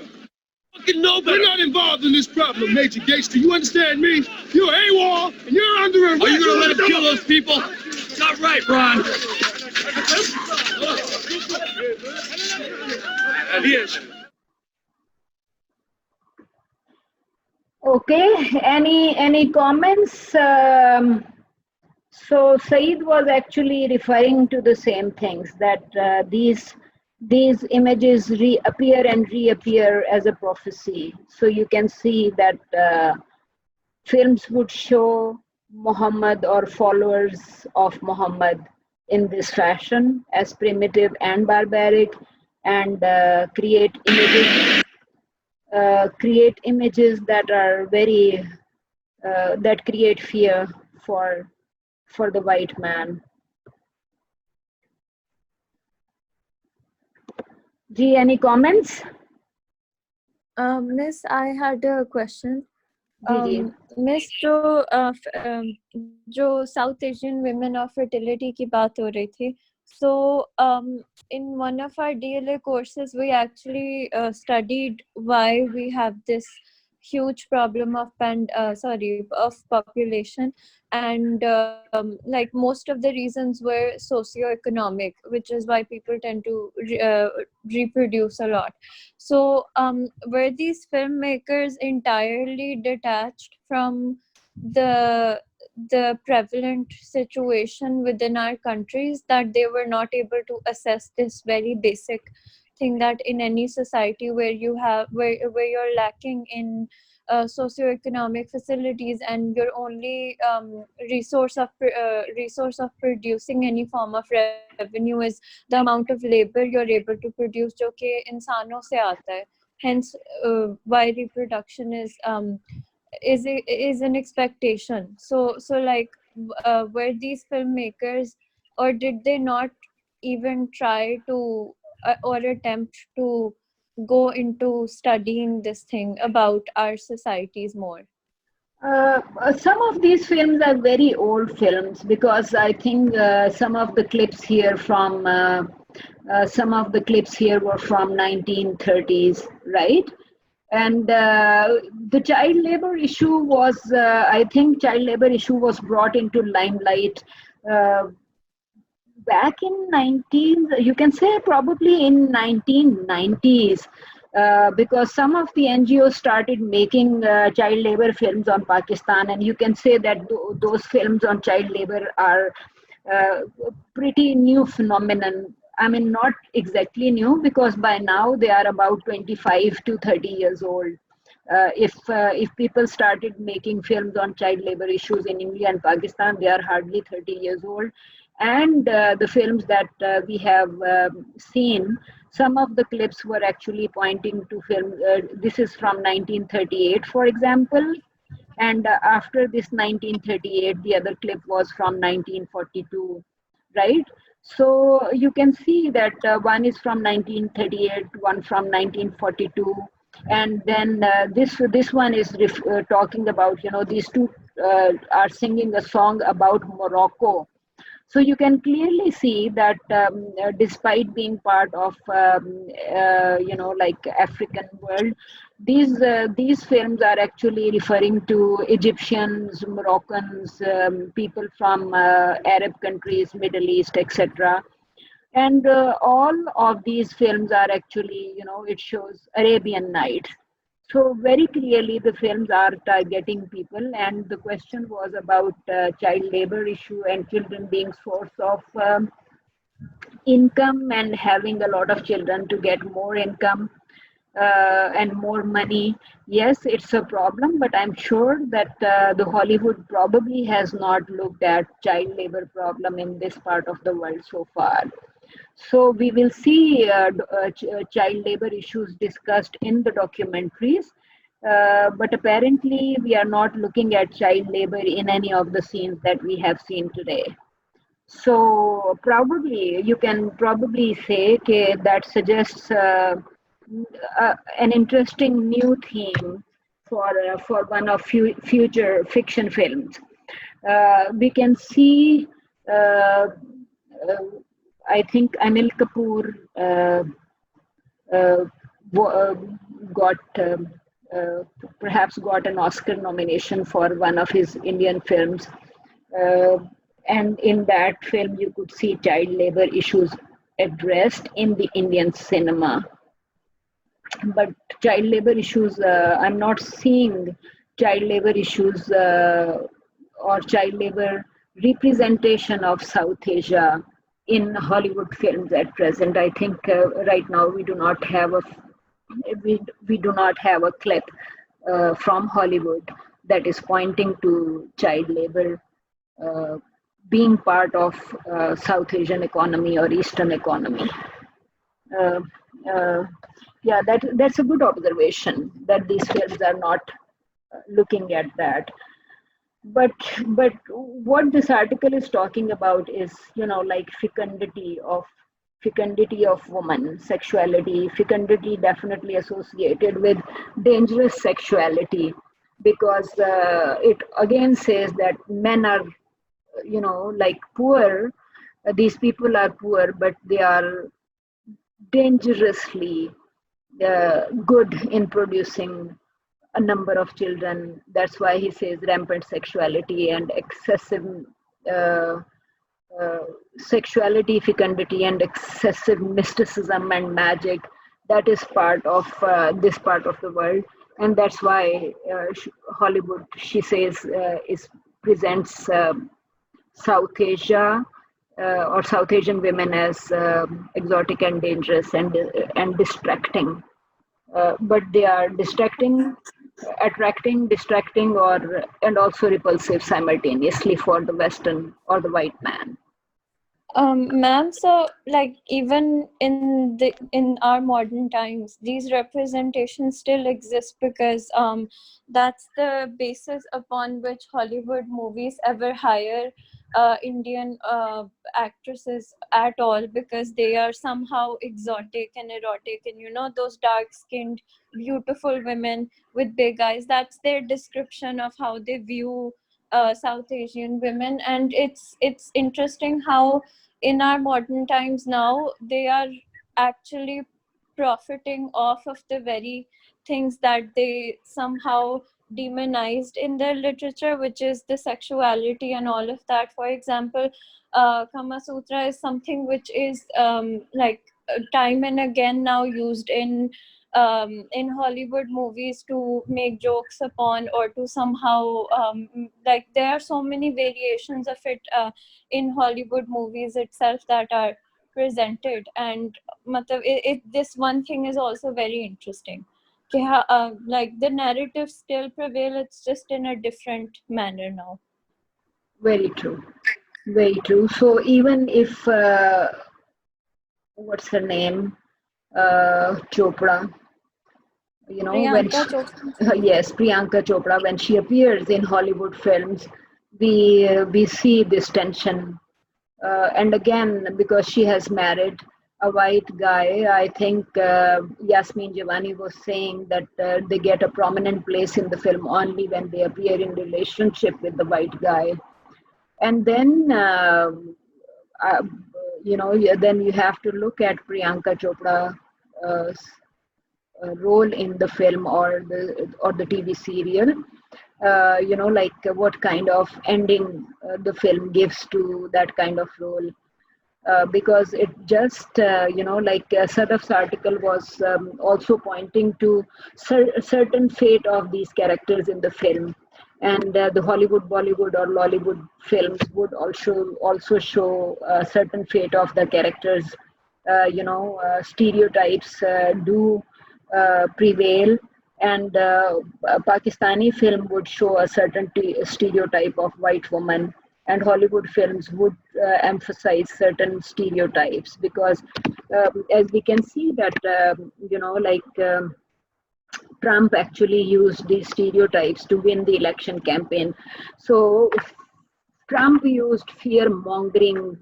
Fear mongering is another theory that politicians use fear mongering to win votes or win elections. Uh, and uh, uh, if you look at uh,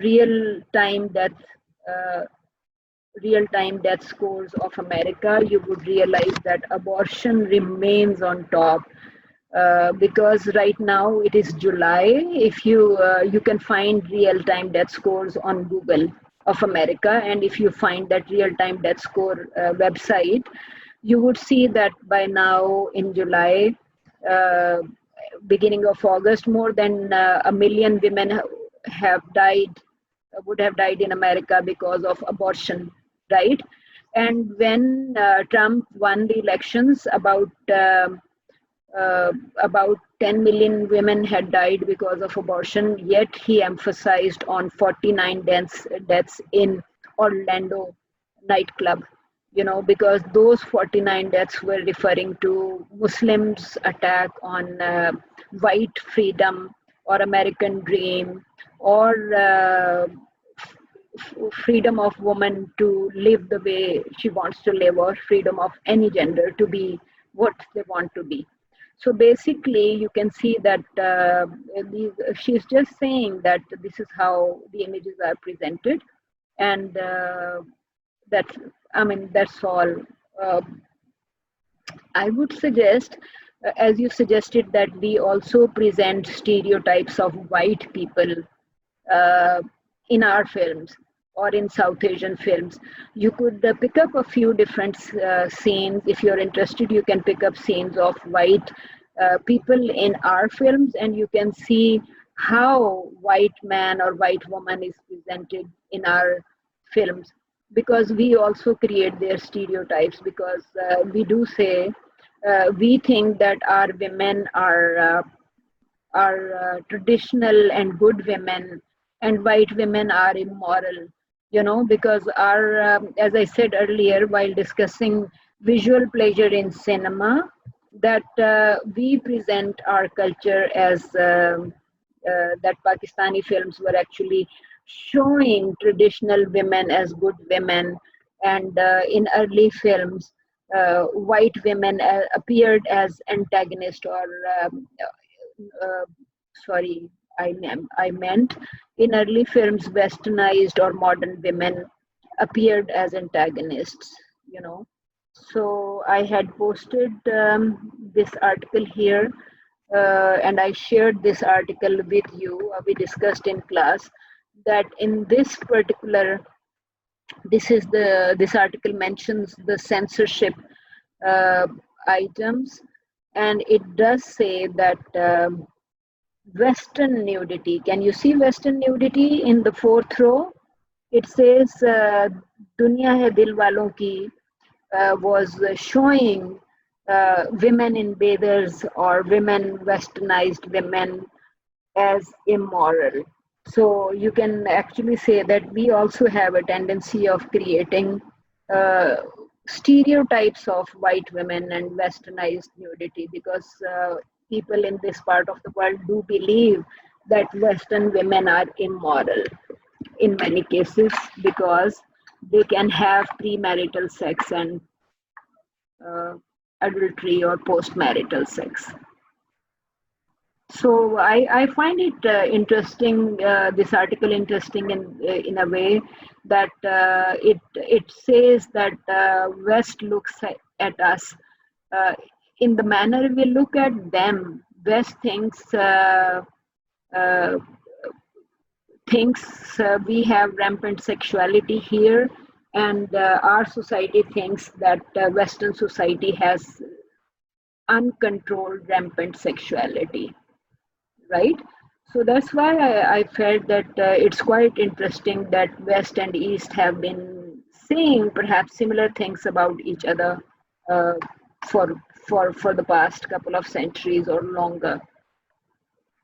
Even if you look at literature that points to Salahuddin Ayyubi's wars, you would find that the literature actually says that white queens or white women were trying to distract Sultan Salahuddin Ayyubi through their beauty and sexuality. So, as a matter of fact, even our literature has been pointing to white uncontrolled sexuality or white women who had no control of their self, you know, their morals.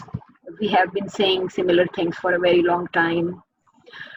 Okay, I have marked attendance, so unless you have some questions, if anybody wants to go, can definitely go. But anyway, any questions, any other thing, any comment? If no, I think we should end today's session. Okay, thank you.